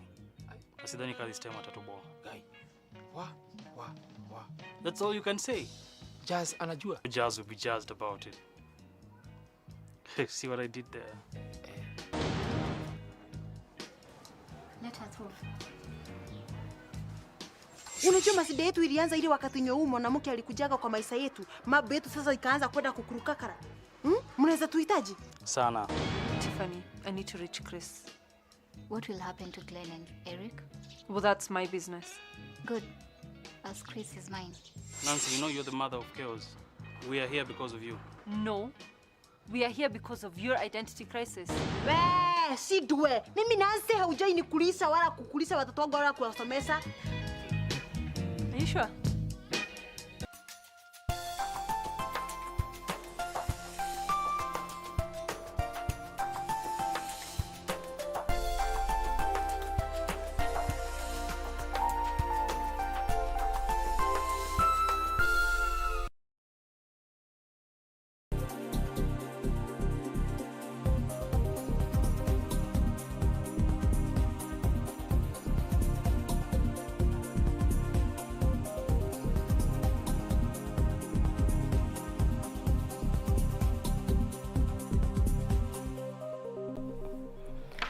Naam, hujambo mtazamaji popote pale ulipo, natumai ya kwamba kufikia sasa siku yako inakuendea vyema. Karibu sana kwenye tamrini ya Channel 1. Bila shaka mtazamaji, tunazidi tu kufuatilia taarifa kutoka katika maeneo mbalimbali humu nchini, na bila shaka leo hii kwenye studio, kumbuka ya kwamba wiki inapokaribia kukamilika kumekuwa na mengi ambayo yamejiri katika ulingo wa kisiasa, na hususan lile tangazo lililotolewa siku ya Jumatatu naye mwenyekiti wa tume ya IEBC Wafula Chebukati, ambalo lilikuwa linahitaji ya kwamba wale ambao wanapanga kuwania kiti chochote cha aidha mwakilishi wadi hadi katika kile kiti cha urais, basi itakuwa ni sharti wawe na shahada. Ni mjadala ambao tutakuwa tunazidi kuandaa na vile vile mtazamaji kuangazia hali ya kisiasa humu nchini, hasa katika siasa za kimaeneo. Kumbuka ya kwamba sasa hivi kumekuwa ukionekana na ile wanasiasa ambao wanajileta pamoja na kujaribu kuungana kabla ule uchaguzi mkuu wa 2022. Na hivyo basi kwenye studio nitakuwa nazungumza naye Sakwa Bunyasi ambaye ni mbunge wa Nambale. Tutakuwa tunaangazia hayo yote kwa kina hapa kwenye tamrini ya Channel 1. Karibu sana. Mie naitwa Nancy Okware, naye mfasiri wa upande wa ishara ni Byron Abuli. Kwenye mitandao ya kijamii kama kawaida utatupata kwenye Twitter @KBC Channel 1, @Nancy Okware, na vile vile pale kwenye Facebook @KBC Channel 1 News. Na basi mtazamaji, moja kwa moja tuingie tu kwenye mjadala wa siku. Karibu sana mheshimiwa kwenye studio zetu leo hii, na bila shaka tunapoanza pengine tuzungumze tu kuhusiana na lile tangazo ambalo wengi wamekuwa wakizungumza kuhusiana nalo tangu siku ya Jumatatu, baada ya mwenyekiti wa tume ya IEBC Wafula Chebukati kutangaza ya kwamba itakuwa ni hitaji kwamba kiongozi yote anayetaka kuwania kiti chochote awe na shahada. Kauli yako ni ipi kuhusiana na tangazo lile? Asante sana Mr. Kware. Kwanza kabisa ile tamko la mwenyekiti wa IEBC haikuwa mara ya kwanza. Hiyo sheria ilipitishwa kwa parliament ya 11th parliament, lakini wakasikizana kwamba kufuatana na upingamizi wakasikizana kwamba haitatumika kwa elections ya 2017, lakini ilikuwa kwamba itumike kuanzia election ya 2022. Kwa hivyo nadhani Chebukati alikuwa tu akitukumbusha kwamba kwa wale ambao hawajui, hii ndio sheria. No. Sheria ambayo imepitishwa juzi. Hiyo sheria inajenga na inabomoa tuseme. Inajenga kwa sababu hali ya debate, hali ya mjadala wa bunge, ile bunge gatuzi ama National Assembly ama Senate yote inataka watu ambao wanaelewa ni nini wanajadili. Kuelewa kiundani ama kuisoma na kuelewa. Kama ni hesabu ya bajeti na nini, wawe na uwezo wa kujua hizi numbers manake ni nini. Kwa sababu hii pesa ambayo tunaweka ama kutoa ama kodi ina maana kwa wananchi, ina maana kwa maisha yetu, ina maana kwa utamaduni na vitu vingi sana. Lazima wana uwezo wa kuvielewa kiundani. Hapo ndio inajenga. Lakini inabomoa kwa sababu kuna sehemu nyingi ambazo labda hawana watu wa kutosha. Wana watu wengi ambao wanashinda vita ambao vinataka uwe na shahada, lakini labda hatakuwa rahisi kupata kwamba kila mtu ambaye anaomba hicho kiti awe na shahada. Na hiyo nasema bila kujua hesabu ya wasomi kwenye counties tofauti zetu Kenya nzima.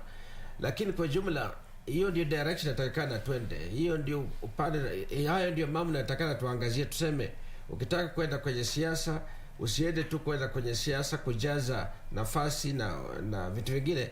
Uwe na uwezo wa kuparticipate, kuwa mojawapo wale ambao watatoa maoni. Ukiwa unasimamia watu wako, lazima uwe na uwezo wa kuelewa ni nini na kuambia bunge na wenzako kwamba kwetu matatizo yetu ni hii. Na kujua hesabu, sio hesabu ya shule, lakini iwe kwamba unaelewa uzito wa kila neno ambalo unatamka. Na mara nyingi kuna watu ambao hawana shahada lakini wana huo uwezo, kwa sababu tangu wawache shule labda wameendelea kusomea vitu tofauti na kuhusika kwenye vitu ambavyo vimejenga their competence, wamepatia uzoefu wa kutosha kujadili hata kama hawana shahada, lakini si wengi. Kwa hivyo, kwa sababu hii ilikuwa sheria ambayo imekaa sasa karibu miaka 10, nadhani ni muda ambayo wananchi wa Kenya wakubali tuendelee kwamba mtu awe na shahada. Na wale ambao hataweza kuingia 2022 kwa sababu hawatapata nafasi ya kutosha, labda walikuwa wamesahau, wajitayarishe 2027 wawe nazo. Na nadhani tukifanya hivyo itakuwa step moja ambayo itasaidia kujenga umaarufu wa siasa yetu. Na pengine kumekuwa na pingamizi ambayo imekuwa ikishuhudiwa. Kwa mfano, kuna wale ambao wanasema unaposikiza wengine ni kana kwamba ni tangazo ambalo wamelisikia kwa mara ya kwanza siku ya Jumatatu, ilhali lilipitishwa mwaka 2017. Hivyo basi kumaanisha kulikuwa pengine na ule muda wa kutosha kwa yule ambaye pengine angependa awanie ama kwenda apate ile shahada. Unapoangalia ule mjadala unaoendelea nchini kwa sasa hivi, unasoma nini miongoni mwa wananchi, pengine wale ambao wangependa kuwania ilhali kwa sasa hivi wamepatwa hawakuwa wamejiandaa? Wajua, watu wengi waliangazia tu mambo ya BBI na yale ambayo ilikuwa ndani ya BBI. Walidhani kwamba yote ambayo inatakikana sasa iko kwenye BBI, bila kujua kwamba BBI ilikuwa na lengo la kubadilisha tu vipengee fulani na vingine ambavyo haikuguza havikubadilika. La kwanza. La pili, kuna masharti mengine kama hii ya kuwa na shahada ambayo haikuwa kwenye katiba, lakini iko kwenye ile sheria ya uchaguzi. Na BBI haikuguza hayo mambo kwenye sheria ya uchaguzi. Kwa hivyo wale ambao walidhani kwamba sasa yote ambao wanataka wajue waelewe iko kwenye BBI, walikosea, walipoteza nafasi nzuri ya kujua kwamba kuna masharti mengine ambayo ishapitishwa ambayo ni sheria ambayo inaweza kutumika.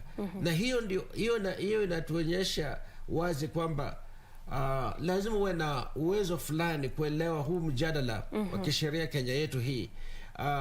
Kwa mfano, kujua kwamba BBI ilikuwa na lengo la kubadilisha tu vipengee fulani na katiba, vipengee ambavyo vikubadilisha kwenye katiba viliendelea na sheria zingine ziko. Kwa hivyo haikuwa mara ya kwanza, lakini labda ingelikuwa vizuri kwa civic education kama walianza mapema kuambia watu mkumbuke kwamba sio tu mambo ya BBI ambayo tunabadilisha, nyingine hasibadiliki, na kuna sheria zingine pia lazima mzijue. Presidential elections, general elections act hiyo, na the rest of na katiba ambayo haikubadilishwa, upande wa katiba ambao hakubadilishwa. Kwa hivyo ndio lazima kulikuwa na watu wengi ambao walishutuliwa kwa sababu hawakujua kwamba ipo, na walikuwa kisema, je, haya mabadiliko ipo ndani ya BBI ama hapana? Nimeulizwa na MCAs wengi iko ndani ya BBI, nasema haiko kwenye BBI, na wakadhani kwamba kama haipo kwenye BBI ndio kusema haipo. Sasa imetolewa, lakini wasahau kwamba kuna sheria zingine, na pia ni kuonyesha kwamba hawakusoma BBI. Those are the important thing. Wangaliona kwamba wale ambao wanauliza haiko kwenye BBI, na je, imebadilisha kwenye Elections Act ama hapana? Na pengine kauli yako inatuleta katika swali la je, humu nchini kuna pengo katika kutoa elimu kwa umma? Maanake unapoangalia wiki hii, siku ya Jumatatu, tume ya IEBC ilianzisha ile wiki ya kuelimisha umma, lakini ingawa wanaelimisha umma kwa sasa hivi, ni kumaanisha kwamba wale ambao wamefahamu siku ya Jumatatu kuhusiana na ili tangazo la kwamba watahitajika kuwa na shahada, ni kumaanisha kwamba wamechelewa. Na vile vile kuna ili tangazo lingine ambalo IEBC ilitoa siku ya Jumatatu ya kwamba kufikia Oktoba ama kutoka Oktoba mwaka 2018 wapiga kura zaidi ya 1149 wamesajiliwa. Kuna wengine vile vile hawakufahamu ya kwamba shughuli yenyewe ya kusajili wapiga kura imekuwa ikiendelea. Kuna pengo katika swala la kuelimisha umma humu nchini. Kuna pengo katika swala la kuelimisha wananchi, na kuna pengo kwenye swala la kuelewa pia. Mara nyingi elimu ya kujulisha wananchi sheria ni nini ama lengo letu ni lipi, wanadhani kwamba ukishamaliza kulizungumzia sasa mambo yameisha. Tunategemea sana mambo ya social media, ya mitandao siku hizi, lakini labda lingalikuwa neno ambalo liko kila pahali, kama ilani tuseme, kila ofisi, kwa chief, kila mahali, watu wakumbuke kwamba unaweza ukajisajili kwa IEBC muda wowote. Ilikuwa continuous, ilikuwa ikiendelea. Lakini hata mimi nimejaribu, kwa mfano kwangu, kusaidiana na watu waenda wakasajili, lakini wanasema tutangojea wakifungua kusajili. Tunasema inaendelea, anasema pana, kabla ya kura watatufungulia, ndio huo wakati ambao tena tujisajili. Kuna pengo kubwa sana. Naam. Hilo pengo tunatumia kwamba ni jambo ambalo litakuwa linaangaziwa, manake tume ya IEBC sasa hivi imeanza ile wiki, na tunatumia kwamba pengine wananchi zaidi watajifunza mengi kuhusiana na yale ambayo yanastahili kutekelezwa humu nchini. Na pengine mwisho kabisa, tukizungumza kuhusiana na hili swala la IEBC na tangazo lililotoa, tuzungumze kuhusiana na halmashauri ambazo zitahusika katika kuhakikisha vile vyeti ambavyo wale viongozi wanawasilisha ni sawa, na vile vile tofauti ipi ambayo pengine tutarajia ikiwa tutapata viongozi ambao wana kile kisomo, wana ile shahada, ikilinganishwa na kiongozi asiye na shahada au aliye na shahada.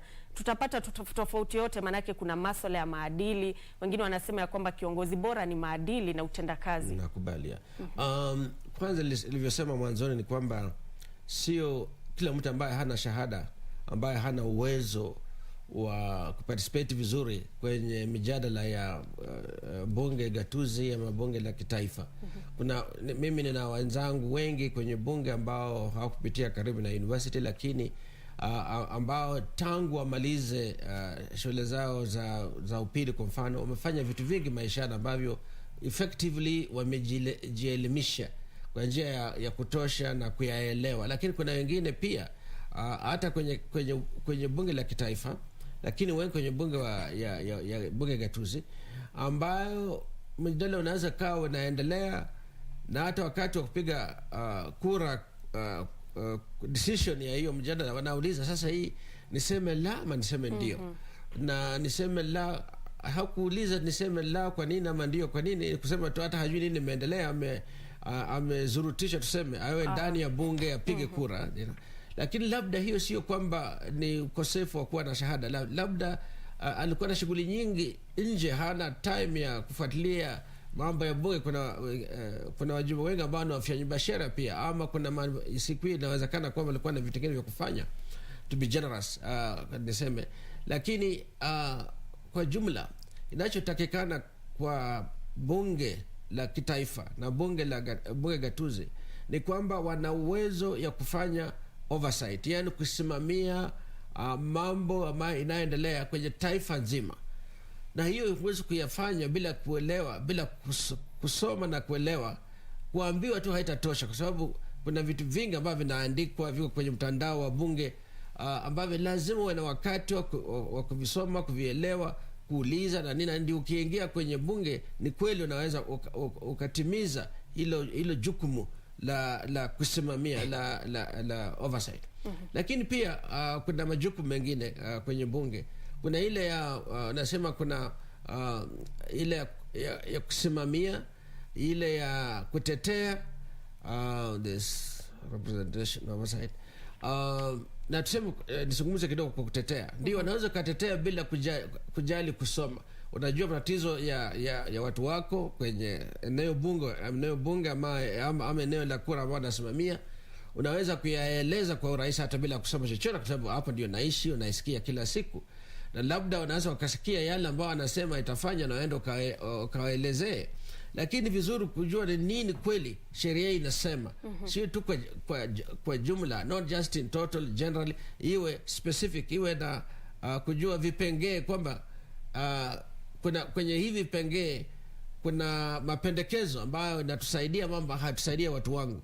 Hiyo ni muhimu sana, lazima uwe na uwezo wa kuisoma. Lakini kweli kwamba si shahada tu ambayo inatakikana. Na mara nyingi tukiingia kwenye mjadala kama huu, tusungumzie mambo ya shahada kiundani, wengine watadhani hakuna kitu kingine chochote ambacho cha muhimu. Kwenye tuliko Kenya saa hii, mambo ya maadili maybe labda ndio ya muhimu kuliko vitu vingine vyote. Unaweza kuwa na shahada na unaweza kuwa na mzamili's masters, right? Na PhD zote unaweza kuwa nazo, lakini kama huna maadili haisaidii hata kidogo. Lakini maadili si kitu anachopata ukienda shule, anachopatiwa shahada. Ndio unaweza kuwa umesomea values na nini vitu kama, lakini maadili yako mwenyewe si kitu ambacho napata shule. Ni kitu ambacho labda wewe kiundani, roho yangu ya conscience yako mwenyewe inakusaidia kujua kwamba hili ni lizuri, hili ni libaya, hili ni la kufanya, hili si la kufanya, hili la kutamka, hili si la kutamka. Na kwenye siasa yetu na hali ya maendeleo yetu tulio nayo, unaona mambo ambayo kipao mbele ni mambo kuhusu mambo ya ufisadi, kwa mfano wizi wa rasilimali ya umma. Kuna wengi ambao hawafuati sheria ambazo zinapitishwa ama upande wa judiciary kwa mahakama hawafuati. Maadili yao iko chini sana. Ni hapo nadhani ndipo Kenya inataka sana ipate njia ya kuileta kwenye, sio tu kwenye mjadala, lakini kwenye maisha yetu, kwenye kazi tunayofanya na nini.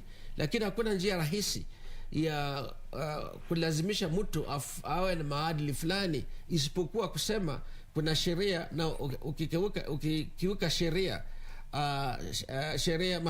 utapeleka mahakamani na hukumiwe. Labda hiyo itasaidia watu wetu kurudi kwenye laini. Sio kwamba anataka, lakini najua nisipokaa kwenye laini inavyotakikana, wenda ikawa nikapeleka mahakamani, you could be disciplined by the courts. Lakini ni kweli kwamba sio tu hivyo, ni vizuri tuwe na uwezo kufikiria kwa upana sana haya masuala ambayo tunaizungumzia. Naam, tukisalia tu kwenye haya masuala ya viongozi, sasa hivi ni kwamba ni maandalizi ambayo yanaendelea kabla ule uchaguzi mkuu wa mwaka 2022. Tume ya IBC yenyewe inajiandaa, wanasiasa wenyewe wanajiandaa, na tunapoangazia kuhusu wanasiasa, kumekuwa na hili swala la siasa za kimaeneo ambalo limekuwa limekithiri humu nchini, na hususan tunapoangazia eneo la magharibi mwa nchi na hata eneo la Mlima Kenya, ni kwamba kumekuwa na migawanyiko. Unaona ya kwamba kuna ule upande ambao unaegemea upande huu, upande mwingine uko upande ule. Pengine athari kwa lile eneo ni ipi kwa kuwa na viongozi ambao ndio wanatoka katika eneo moja lakini wamegawanyika? Athari ni ipi? Athari kubwa, kwa mfano nizungumzie juu eneo la magharibi, lakini na mawazo pia, maoni yangu na kuhusu eneo la Mlima wa Kenya. Lakini nazungumzia eneo la magharibi. Athari ni kwamba wajua, tangu tupate uhuru, tumeona kwamba watu wa magharibi wanapigia kura karibu kila mtu ambaye anasimama kura. Yani kila mtu ana mawazo yake na maoni yake. Yani wana hali ya demokrasia ambayo inazidi sasa. Kuna nchi duniani ambayo ina demokrasia ya aina ile ambayo tunayo magharibi, kwamba kila mtu anaweza njia yake, nasema ni haki yangu ya kidemokrasia kuchagua ni nani nataka. If you have mkiwa na presidential candidates 15 na hakika kwamba wote watapata kura fulani eneo magharibi. Hata ya hali kama hiyo ni kwamba hamwezi kukaa na kusikizana kwamba vitu vya muhimu vinavyotukumba sisi kama wakazi kwa jumla, wakazi jumla wa eneo la magharibi ni hivi na vile, kwamba kwa mfano inaweza ikawa ukosefu wa ajira, factories zetu hazifanyi kazi, ukosefu wa nafasi za watu binafsi kujenga familia zao, ukosefu wa huduma za muhimu ambayo tunataka kusikizana kusema kwenye hivi vyama vya kisiasa tunavyo, ni chama hiki kinachoweza kwenda kututetea kikamilifu. Lakini kila mtu akienda kivyake, wajua kutetea, utetezi wa maana ni kuwa na wingi wa watu ambao wako wanafuata huo msukumo wa hilo swala.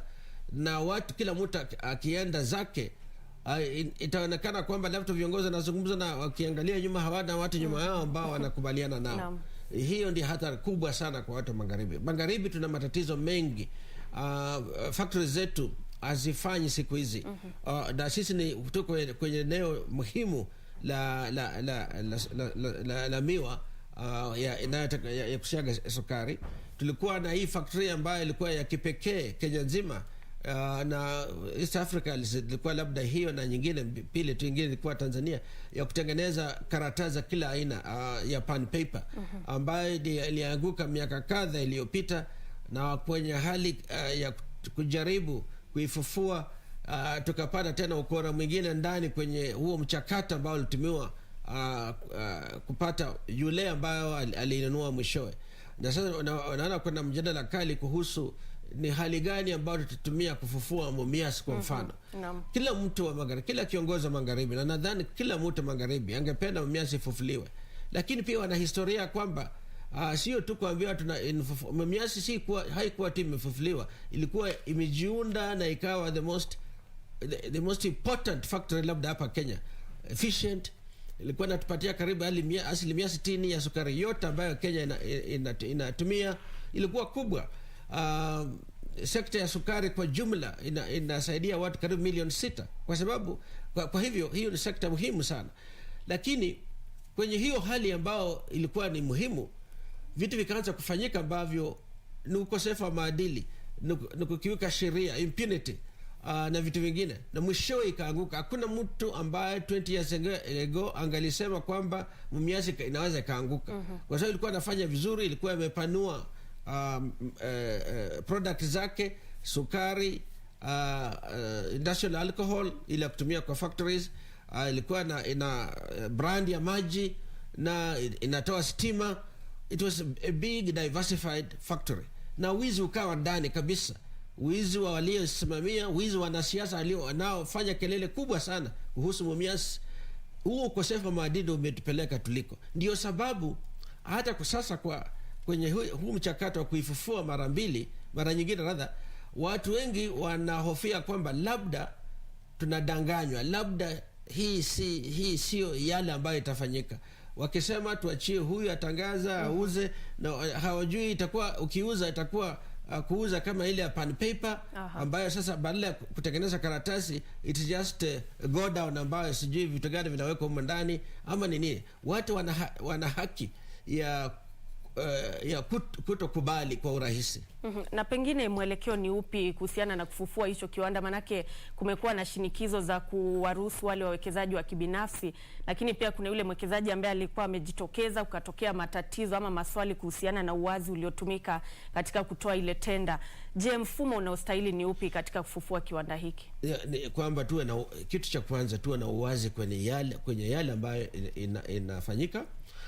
Tukubali kuwa watakuwa na mjadala na maoni tofauti, lakini mwishowe tukiwa tuna lengo, tutajua kwamba tumefuata njia ambayo ina uwazi. Tumesikiza wale ambao wanapinga ama na mawazo tofauti wamesema, tumetafuta suluhisho kwenye hizo pingamizi zao, na pamoja na kusema tulikuwa na public participation ya kutosha. na mtu ambaye anauziwa, kama tenda iko uwazi, mtajua historia yake, yale ambayo amefanya sehemu tofauti, uwezo wake wa kifedha kuifanya, mipango yake ambayo wajua kufanya tenda unasema yale ungependa kufanya. Tutaangalia ni vitu gani wangependa kufanya, na hiyo ndio njia moja ya kusaidia kupata mtu ambaye akichukua mtu ama kampuni ikinunua ama ikikodisha, sijui itakuwa ipi, Manyara Sugar Company, unaweza kuwa na confidence, unaweza kuwa na ujasiri kwamba labda lengo zetu zitatumizwa. Haiwezi kuwa kwamba kuna wale ambao wanaelewa waambie watu sisi ndio tunajua. Hakuna mtu ambaye anajua. Wanajua ni wengi, ni mamilioni. Sisi ndio tunaelewa, mtuamini, sisi tunajua la kufanya, tunajua linalofanya. Ni sisi ambao tunatetea wakulima na wengine kuliko watu wengine. Hakuna kiongozi yoyote hata mmoja eneo hapa Kenya ama eneo la magharibi lenyewe ambaye hataki Maize ifufuliwe, ambaye hataki wakulima turudi kwenye hali ambayo tulikuwa nayo, ambao wakulima wetu walikuwa sasa wamejiendelesha vizuri sana. Tulikuwa na development zingine, kwa mfano kupata mikopo ilikuwa rahisi, unaweza kupata mkopo kwa benki, na lile agano lako na kampuni ndio security yako.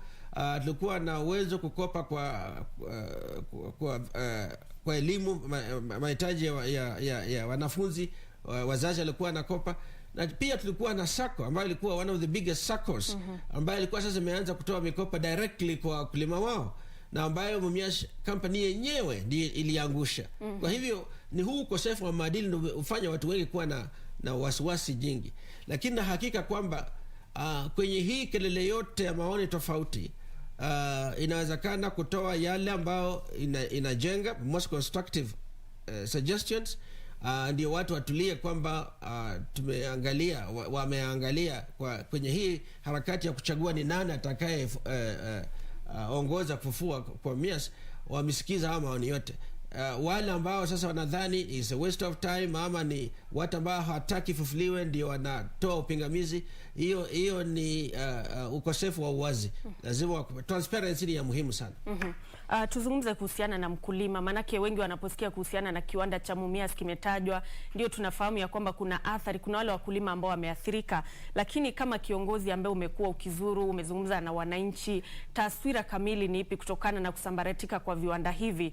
Wakulima wameathirika katika kiwango kipi? Manake wengi wanasikia tu kwenye runinga ya kwamba wakulima wameathirika, lakini hali halisi ni ipi? Wakulima wameathirika kwenye hali ambayo hata ni ngumu kuizungumzia.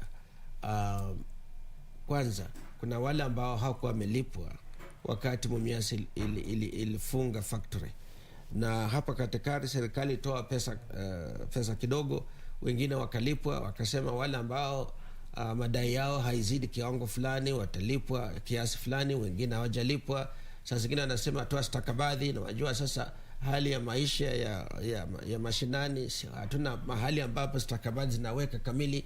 Labda silikuwa mahali, labda zimechomeka, labda panya imekula, labda nini, watoto wamecheza, huwezi kujua, na huna stakabadhi. Wengi wamepoteza. Imeleta hali ya ufukara kwenye boma za wale wakulima ambao walikuwa wa miwa, Maize zone. Ikawa na stress ya kila aina kwenye familia za watu. Kwa hivyo hali hiyo ilileta ukisema hata ufukara labda watu hawataelewa, ukosefu kabisa wa uwezo wa kulinda familia zao.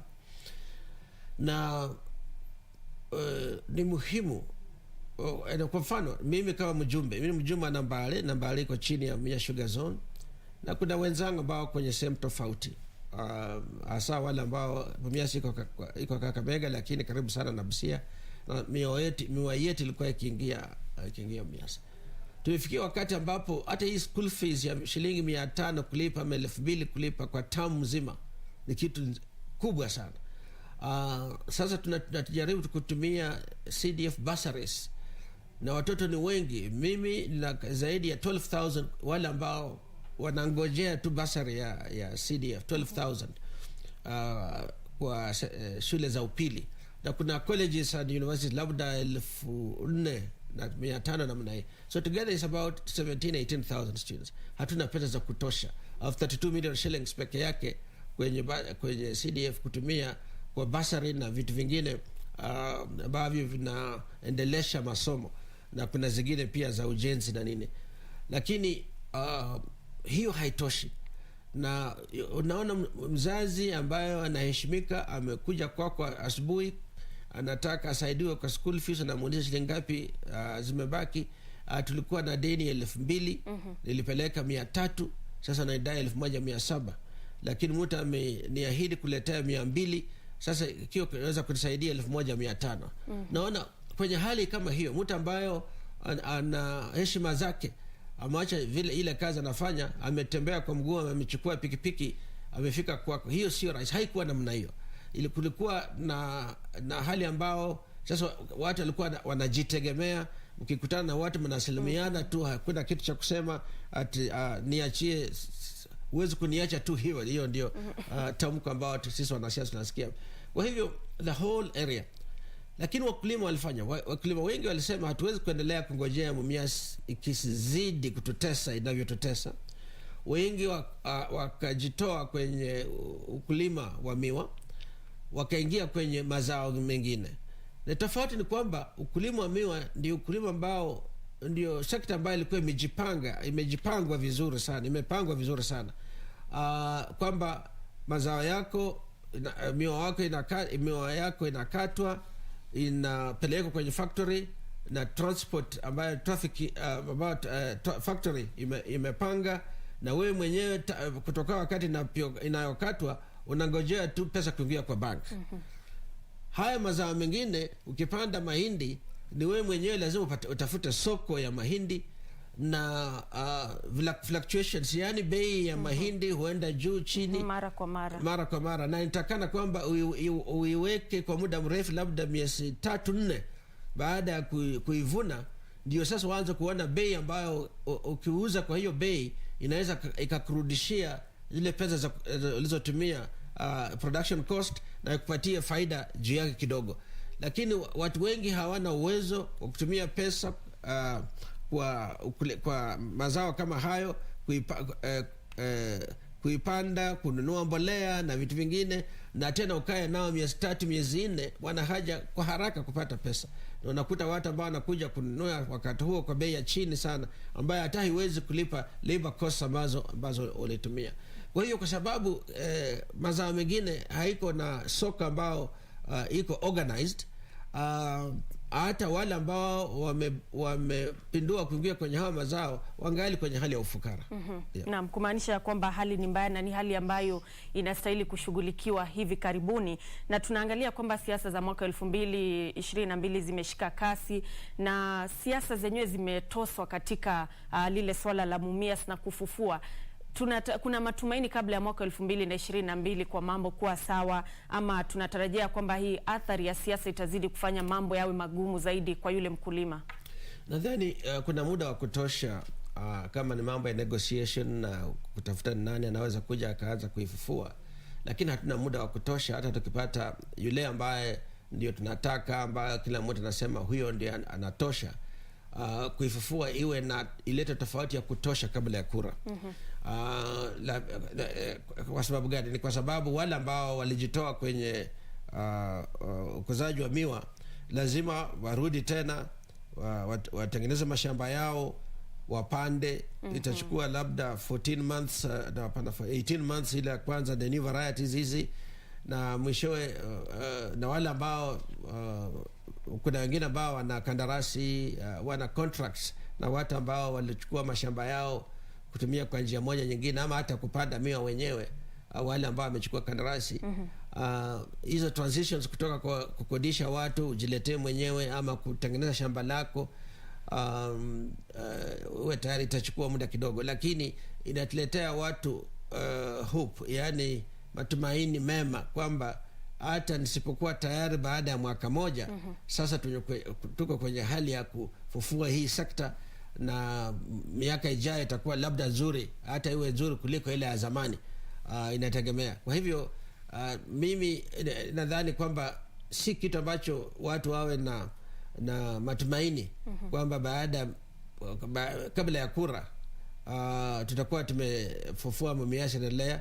Inawezekana, lakini haitakuwa haijashika moto kabisa, haijashika kasi, kwa sababu watu ni wengi kwenye sehemu tofauti. Tutachukua muda kuwa convinced, kuamini kwamba kweli yale ambayo tumeambiwa yamefanyika ndio imefanyika. Kwa hivyo that's trust, kuleta trust, kurudisha trust kwa watu inachukua muda. Ni hatua nyingi ambazo zitakuwa zinafuatwa kabla ya kufufuliwa, wale wakulima kujipanga, na tunatumai ya kwamba zile siasa zilizoko pale pengine matumaini yatapatikana hivi karibuni. Na pengine tunapoelekea kutamatisha, ningependa tuzungumze kuhusiana na uchaguzi mkuu wa mwaka 2022. Tukisalia tu kwenye hili swala la siasa za kimaeneo, na pengine tathmini yako kuhusiana na ile miungano ambayo imekuwa ikishuhudiwa hivi majuzi. Je, ni miungano ambayo tunatarajia kwamba itadumu hadi mwaka 2022, ama kwa sasa hivi Wakenya wawe tu tayari ya kwamba wiki yoyote jambo laweza kubadilika? Na pengine unapoangalia wakati ambapo NASA ilijiunga, tukawa na viongozi kutoka maeneo mbalimbali, siri ya ushindi katika urais ni viongozi kutoka yale maeneo kuungana pamoja, ama ni yale maeneo yenyewe kusema ya kwamba tuna idadi kubwa ya watu, hivyo basi tumchague kiongozi kutoka upande wetu? Pahali tulipo Kenya ni kwamba kwa uchaguzi mkuu, kwa yule ambaye angependa kushinda kama rais lazima awe ana wenzake ambao kwenye what do you call it, muungano moja. Kwa hivyo ndio apate kura zinazostahili kwanza.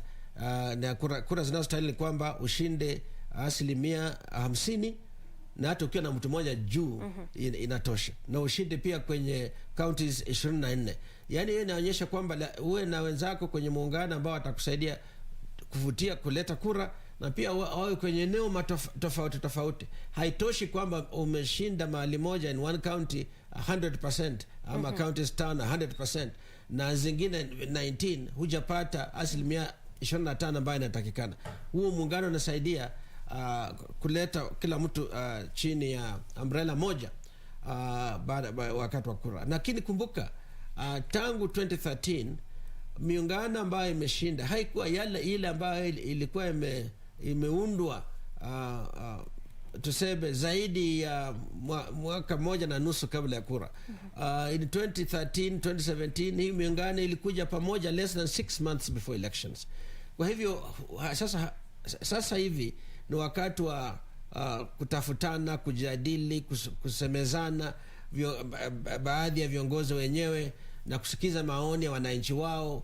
Wanakubali muungano ambao una fulani na fulani ndani, ama ambao hauna nani ndani, vitu kama hivyo. Na hivi sasa tunavyozungumza, bila kusema, ninajua yale ambayo yanaendelea ni mengi nayo yaendelea. Naisikia tu mara kwa mara. Saa zingine tunakaa na mahali ambapo tunaweza tukajadili kiundani kidogo, wale ambao na information ndani. Watu wako busy sana, wako na kazi ngumu sana ya kuzungumza, kuelewana, kusikizana lengo zao ziwe zipi, kusemezana kwamba hata tukija pamoja ni vitu gani lazima tuepuke ambayo imetuharibia kwenye hii miungano nyingine ambayo tumekuwa nayo. Na unajua hii miungano yote, kila muungano inadumu tu kwa kura moja, kwa cycle ya kura moja. Baadaye, kwa sababu kuna realities mpya, watu wanaangalia tena kuingiza wengine ambao hawakuwa ndani, labda kuachilia wengine ambao wangependa kutoka watoke. Tulikuwa na code, kwa mfano kwanza tulikuwa na ODM pia ilikuwa muungano during 2007 elections. Haikuwa tu chama moja, ilikuwa ni muungano siku hizo. Na tukawa na nadhani ilikuwa muungano wa NAC, wale ambao walijiunga around NAC.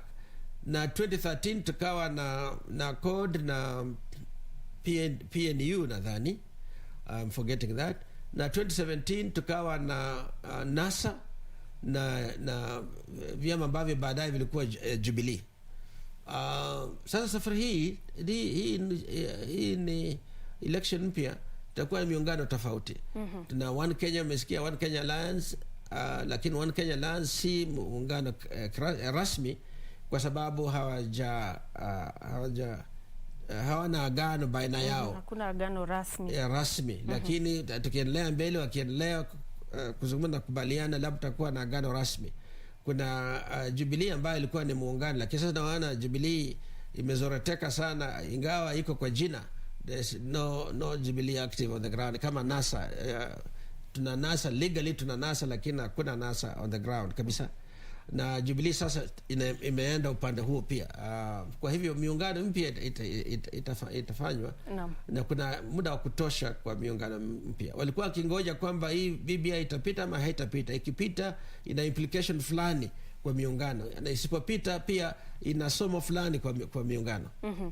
Na pengine kwa dakika moja tunapotamatisha, kauli yako ama ujumbe wako kwa wale viongozi ambao sasa hivi kuna miungano ambayo inazidi kupikwa pale, lakini bado kuna wananchi. Ni vipi ambavyo wanasiasa watapiga siasa za kimaeneo, lakini kwa wakati mmoja hakikisha kwamba wananchi wameungana kabla ule uchaguzi na hata baada?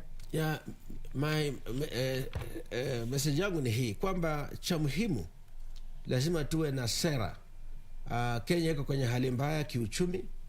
Hiyo tunajua, wananchi nasikia kila pahali, mlima Kenya, Lake Region, Magharibi na Pwani, kila mahali watu nalia ukosefu wa ajira, ukosefu wa mapato, hali ya ufukara imezidi kila mahali.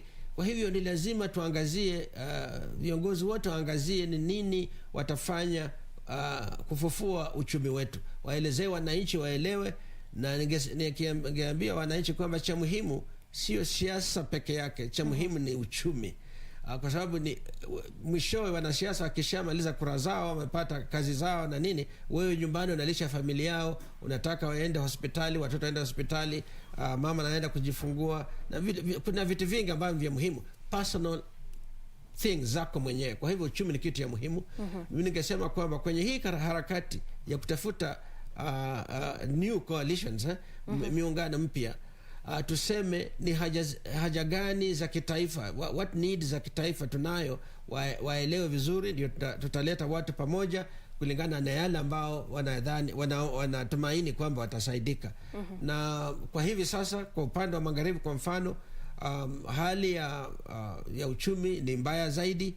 Lazima tuje pamoja tukifikiria sio tu kufufua zile factory tunazo, lakini kuna njia nyingine nyingi ya kujipanga na kuleta kutafuta njia za kupata mapato kwa watu wengi at the same time. Zile transformative things kwa Kiswahili, ile ambayo sijui nasemaje kwa Kiswahili transformation, ile ambayo itabadilisha jinsi tunavyoishi, jinsi tunavyotafuta pesa zetu, sio tu kwa hizo factories za muhimu sana. Zinatusaidia kupata capital. Kuna njia mbadala ya kuzifanya. Naam, shukran sana.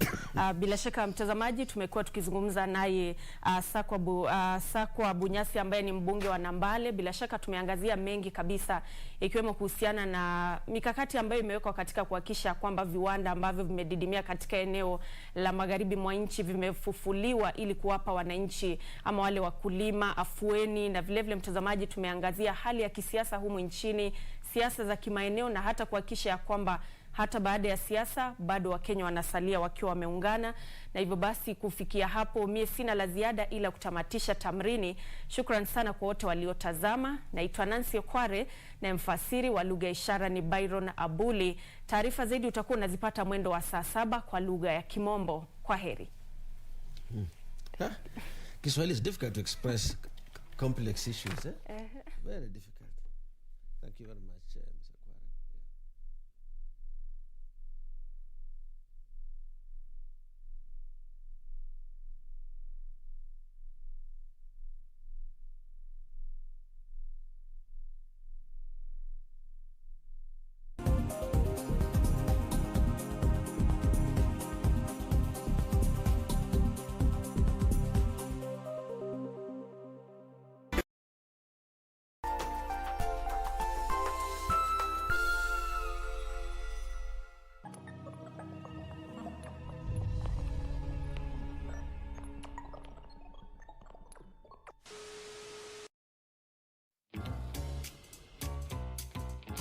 Tuingie huko. Next on. Wewe ushapata kazi, unasahau ulikotoka. Mama namchukia. Wewe ulikuja hapa kula ama ulikuja hapa kufanya kazi? Nilipanga pesa mkuja hapa kwa nini? Kwa ofisi kushinda mmeongea about Arsenal. Tushamaliza. Kwani ni wewe nini wewe? Wewe kwanza hapa hivi cheki. Hapa ni wapi? Hapa ni If you're in the office you work. When we are out there, sisi ni maarifu. Yaani ulipokuja hapa kutaka kazi, nilikuwa nyuma kama nilionyeshewa. Lakini sasa hizi uanza maringo.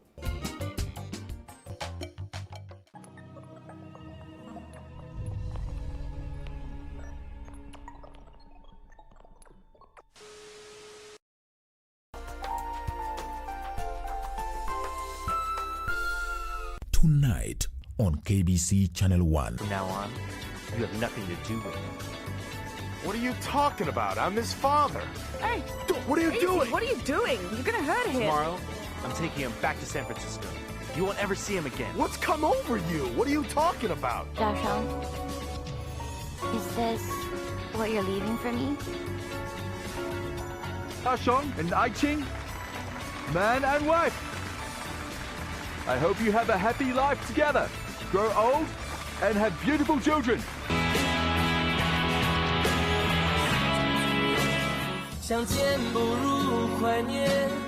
Next on. Binadamu ambaye hana tabia nzuri ni kama shamba isiyokuwa na mazao.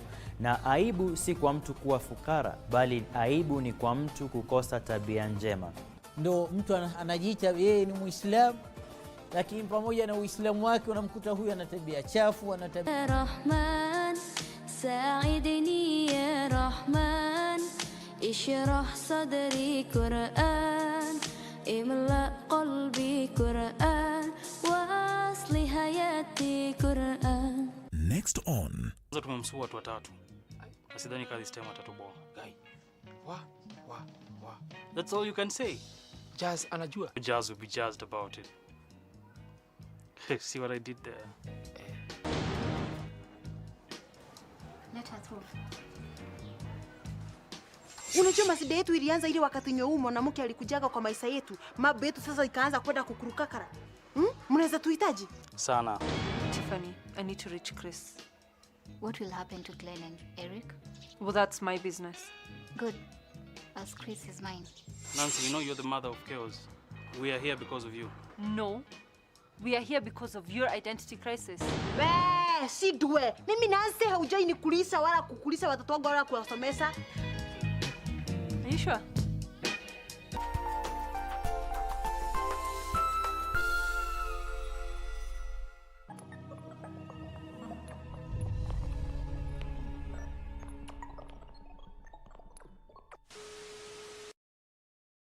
In 5, 4, 3, 2, 1, tip. It is a great pleasure to be back on KBC Channel 1.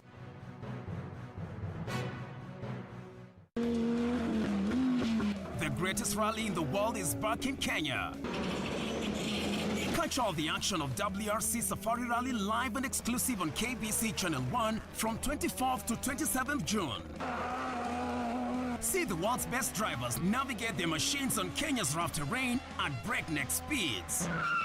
Experience the thrills, adrenaline, drama and excitement as man and machine do battle. Don't miss out. WRC Safari Rally, live and exclusive on KBC Channel 1, your true sports partner.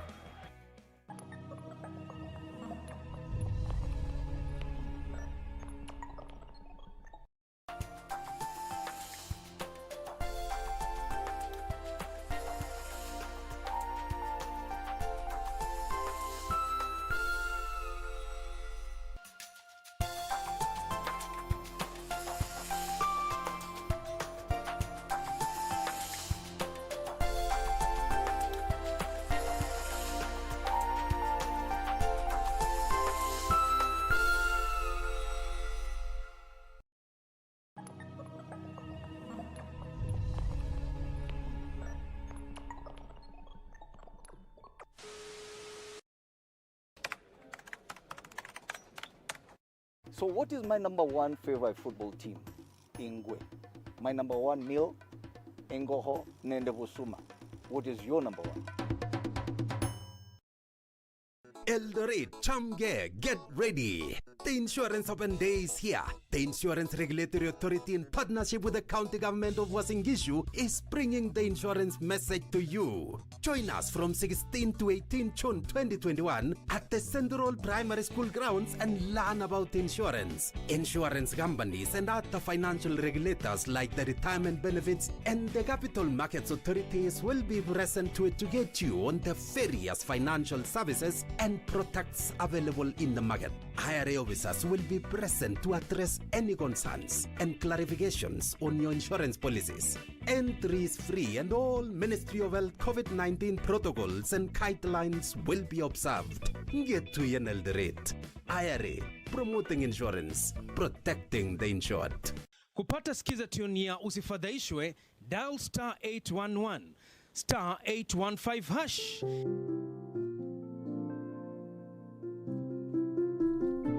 Usifadhaishwe na mafanikio ya wengine ukihisi kwamba maisha yako hayana maana. Kumbuka wengi huzungumzia tu mafanikio yao na si changamoto walizozipitia na ni mara ngapi walianguka. Tia bidii, muda wako utafika. Ili kupata skiza tune hiyo ya usifadhaishwe kwa simu yako, dial star 811 star 815 hash, star 811 star 815 hash. Bwana Motiso, pikipiki yako ndio hii. Uko shwani yangu. Hii pikipiki ni unakumbuka uliekelea the lowest unique bid yako ilikuwa ngapi? 18 shillings. Na unajua kuendesha hii gari? Kidogo. Haya, kitoko yako shika helmet, kifungu yako, chomoka na mali yako. Kujiunga na QuickBid ni rahisi. Enda kwenye M-Pesa, bonyeza paybill kisha weka business number 4032353. Kwenye account weka kodi ya bidhaa unayotaka na bid yako ya chini zaidi. Kwa mfano TV 16. Kisha weka shilingi 20 tu kama idadi yako. Weka bid yako pia kwenye www.quickbid.co.ke. Kumbuka, bid ya chini zaidi ya kipekee ndio hununua. QuickBid, bidhaa bora kwa bei ya chini. Did you know that the policy document is evidence of the existence of an insurance contract between you and your insurance company? It is important to know the terms and conditions of your insurance policy. Make sure you obtain, read, and understand the terms and conditions of the policy document. Now you know. IRA, promoting insurance, protecting the insured.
Good afternoon. Thank you for keeping it KBC Channel 1. This is the lunchtime news on this 17th day, the month of June 2021. Thursday it is, and we give more focus on business news. Do interact with us on our social media platforms at KBC Channel 1 on Facebook, YouTube, and Twitter. My name is Irene Mchuma Odim. On sign language interpretation, we have Lucy Mwaura. Top story this afternoon, Kikuyu Council of Elders is set to sanctify the coronation of National Assembly Speaker Justin Muturi as Mount Kenya spokesperson. According to the council's patron, Kongo Muigai, the sanctification at Mount Kenya Shrine in Narumoru will entail presenting the spokesperson to God in accordance with traditions of the Agikuyu. Barely a month after the National Assembly Speaker Justin Muturi was installed as the Mount Kenya region political spokesperson, the Kikuyu Council of Elders is set to sanctify the spokesperson at the Reverend Mount Kenya Shrine in Narumoru, Nyeri County on Saturday, June 26th. The council's patron, Kongo Muigai, says Speaker Muturi will be presented to God in line with Kikuyu tradition at the shrine located at the foothills of Mount Kenya. Na hiyo itafanywa na watu wetu wazee wale wanafanyanga hiyo kazi ya maombi, wanaitwa gongoni. Na mimi nawaalika wote kwa sababu ni wengi. Hata wale wengine, mtu yote ambaye anasikia ako na jukumu ya kuomba akuje siku hiyo.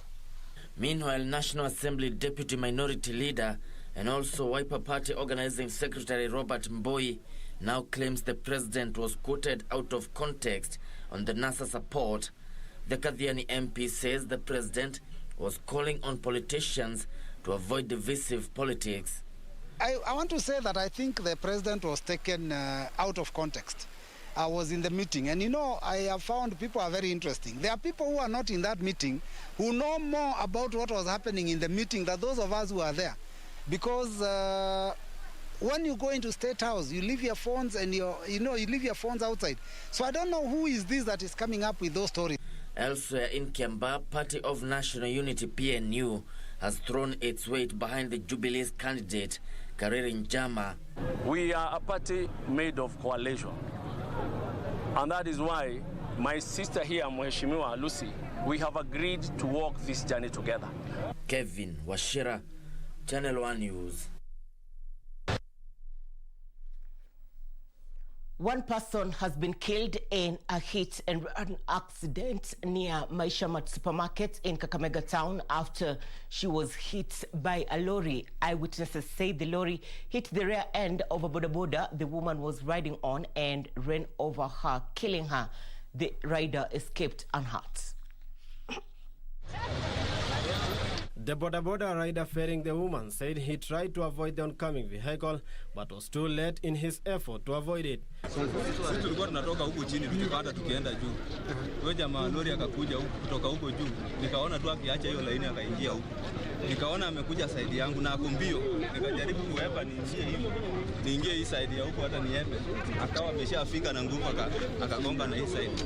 Sasa wakati ile tumetani hivi ikaingia na huko side ya mama.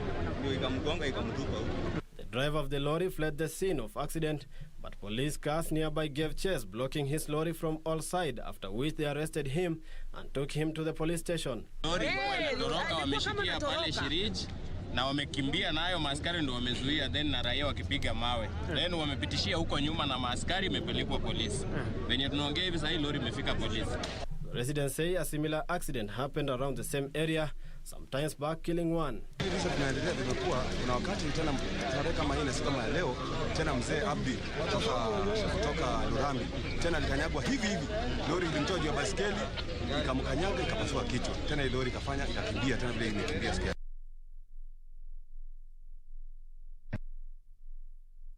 A section of residents in Kitengela has held demos over a state of a bridge connecting the area to the non-Kopir village. The residents say the bridge was swept away by flood. There haven't been any attempts by the local government to reconstruct it, and that situation, which they say now poses a danger to their lives. Boda riders using these river crossings say the journey from one end to the other has become an extreme sport. They say the bridge which connects Itengela town to Nunkupir village was swept away, leaving them desperate. Mkaaji wa Nongopir since 2007. Na ni hii Nongopir tumeteseka sana kwa sababu ya hii daraja. Imewahi kitengenezwa mara kadhaa, saa hii ilitengenezwa mara 3, last year ikapomoka. They claim that they are losing their daily bread as passengers opt out of paying exorbitantly for a longer ride across the river. The 2-kilometer road was allegedly allocated 9 million shillings by the county government for tarmacking in 2018. The first contractor's contract was terminated over shoddy work, with the second contractor partly tarmacking the road, leaving the bridge unreconstructed. Hii daraja tunashindwa kwamba kulikuwa na karabati mbeleni. Tukashindwa ilitolewa kwa nini? Hata ni heri ingekuwa hivyo mpaka wakati inakwenda kukamilika wananchi wakijisaidia wakisaidikika katika hiyo njia. The bridge is critical as it connects neighboring areas to Kitengela.